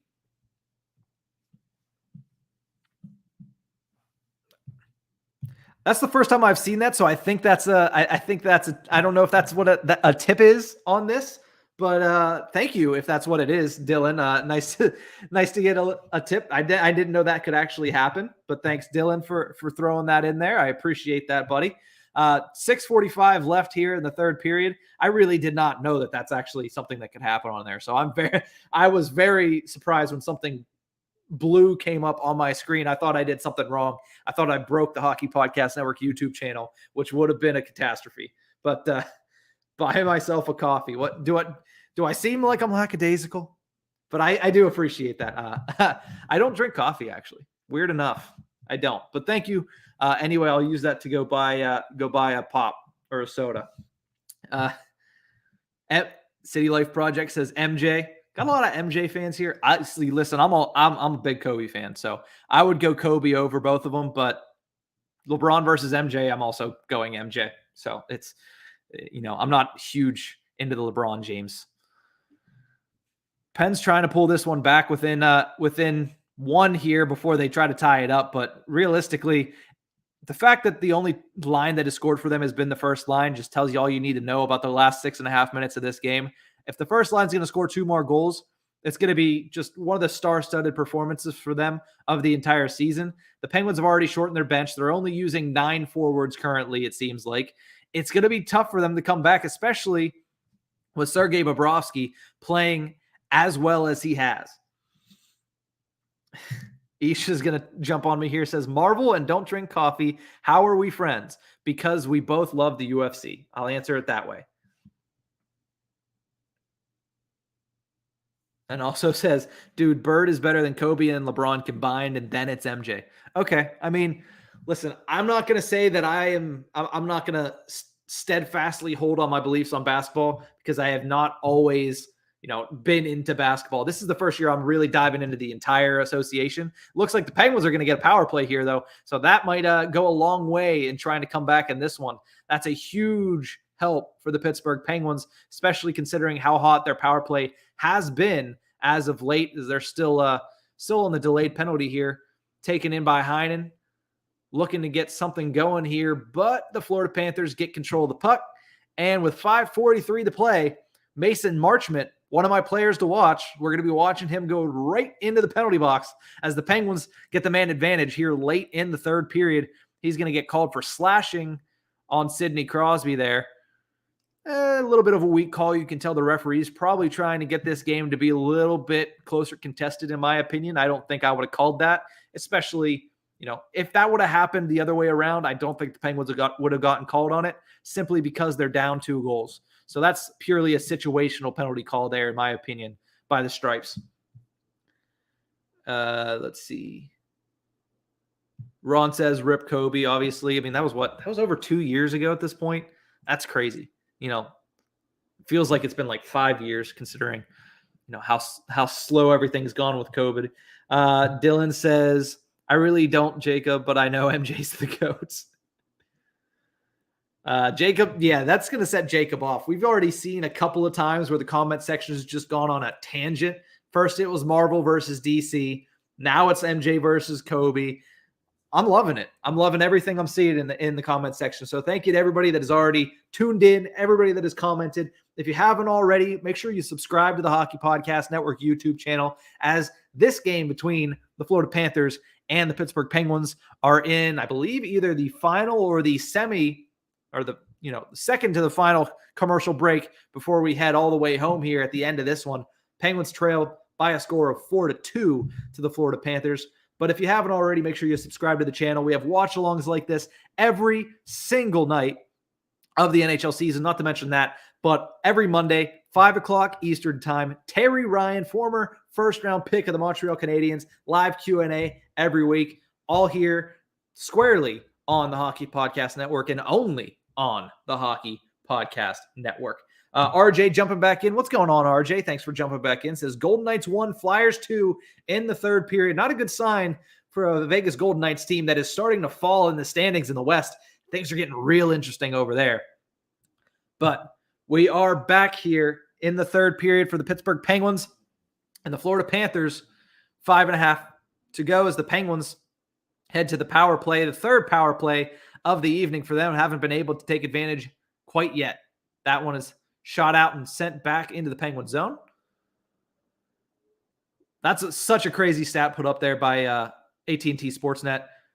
Crosby, Gensel, and Rust for the Pittsburgh Penguins since January 1st have been on the ice for 49.4% of the Pittsburgh Penguins' total goals. As we look down there, I don't know what is going on, but Aaron Ekblad was on top of Sidney Crosby in the Florida Panthers zone.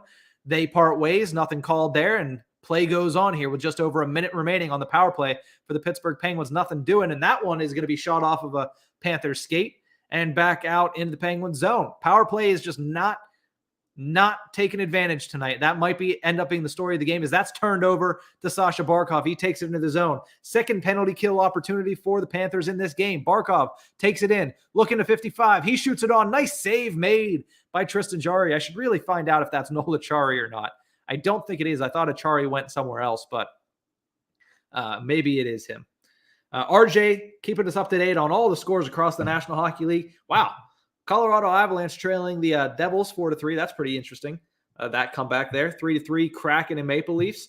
Also, Coyotes 7-2 over the Red Wings. The Yotes are saying, maybe the fine folks over at Arizona State University, or at least the students, will come to see us next year. And then also the Tampa Bay Lightning tied 3-3 with the Winnipeg Jets, where they stood in the first intermission. 12 seconds remaining on the power play here for the Pittsburgh Penguins. The reason I was able to go through all those scores that RJ put in the comment section, thanks RJ, is because the Penguins were doing jack squat on that power play. They were doing absolutely nothing, and now it has ended. Kasperi Kapanen back out on the ice for the first time, and it seems like the entire third period, as the first and second power play unit are both gassed. Kapanen gets out there, and now it looks like McGinn, Bluger, and is Kapanen still out there? No, Aston Reese, Bluger, and McGinn are out there. Kapanen was out for about 12 seconds before he was taken off the ice, but the Penguins still pushing now, still at 5-on-5 as the fourth line trying to get something going. Brock McGinn takes the puck, sends it back over to Brian Dumoulin, goes over to John Marino. Pens need to find a way to get something going in the middle of the ice here against Sergei Bobrovsky. He's been too good to be taking the shots from wide, and here comes a 2-on-1. Sam Bennett takes it in, shoots it, misses the net wide, and the Penguins are going to try to retrieve it, but they don't. Florida Panthers have possession of the puck. Under 3 minutes to play here in the third period. 4-2 the lead in favor of the Florida Panthers. Thanks to everybody for tuning in to the Hockey Podcast Network YouTube channel. My name is Nick Berlansky. I host Tip of the Ice-Burgh podcast covering the Pittsburgh Penguins here for the Hockey Podcast Network. If you haven't already, make sure you hit the subscribe button, because we have watch-alongs like this every single night of the NHL season. Pens are running out of time here as the net is now empty. Tristan Jarry on the bench. Carter Verhaeghe takes the puck, tries to shuffle it to the net, but that is stopped by Chris Letang, and the Penguins still trying to get something going. A full court press by the Florida Panthers, however, as they try to keep the Penguins in their own zone. The Pens are able to get it out. Jeff Carter sends it over. Great opportunity, scores! And we have a game here. Sidney Crosby, speak of the devil and he shall appear. The Penguins' top line continues to put the puck in the back of the net for the Pittsburgh Penguins, as it is 4-3 here late in the third period. 2 minutes and 9 seconds remain in a very tightly contested matchup. This just got very, very interesting. By the way, that is Nola Chari for the Florida Panthers. Nice to know that he's on that team. I mean, I really had no idea who that was. I thought it was Nola Chari, but I couldn't tell. And then Jeff Carter, he didn't score a goal, but a beautiful pass over to Sidney Crosby. And that is tipped in by second time tonight. Aaron Ekblad able to tip it in, and then he sends a slash right across the hips of the captain of the Pittsburgh Penguins. Second time tonight that Aaron Ekblad has put the puck behind Sergei Bobrovsky with his own doing. It is 4-3 with 2 minutes to play here in the third period.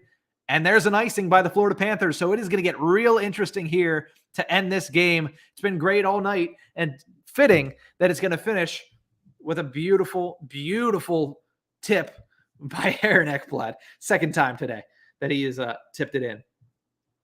Let's see. Ron, very excited about the Pittsburgh Penguins as they now emptied the net once again. Dylan, he said come back when it was 4-2. So if they do it, all credit goes to Dylan Kaiser, 100%. That is Crosby's 19th goal of the season, by the way, assisted by Carter and Russ. And also Crosby's 4th goal in his many games, 4-game goal streak for him. That could have been a trip, not called at all. Pens fans not happy about that one as the Penguins try to keep the puck in the zone. That's sent out, and that is going to be an icing here. Dylan says comeback, definitely there. Trending Rabbit. What's going on? I did see your thing from earlier.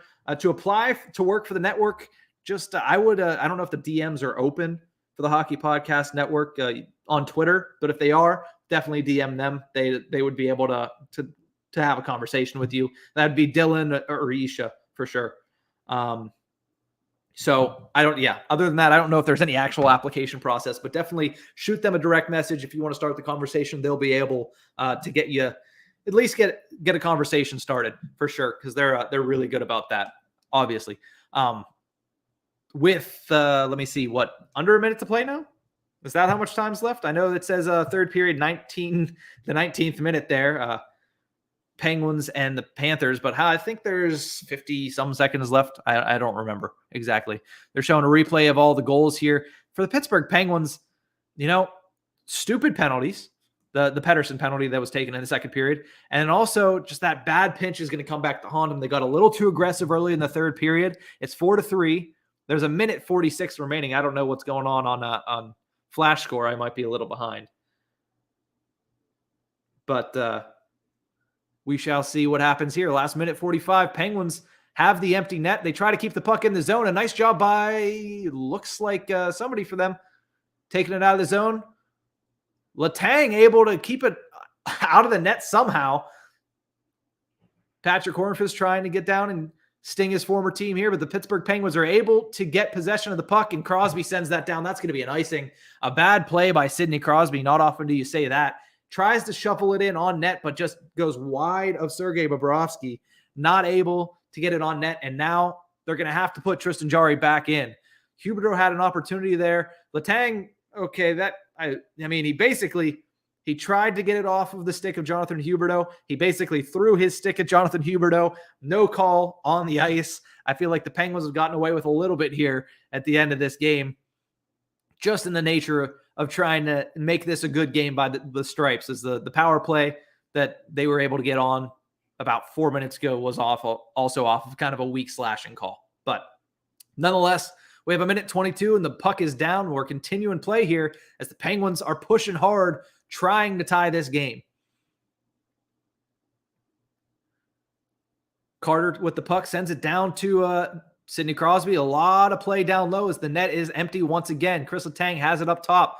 The Panthers are going to play very, very aggressive with this. They're not going to sit back and let the Penguins cycle the puck. That's going to be way offside on Evgeny Malkin, as the Penguins just can't get anything going past the top. The Panthers are playing very aggressive, basically a full court press in their own zone. And to this point, it's been working with now 58 seconds remaining in the third period to play. A good play there by Sam Reinhart to poke it off the stick of Chris Letang, and Evgeny Malkin not able to keep it within the blue line here.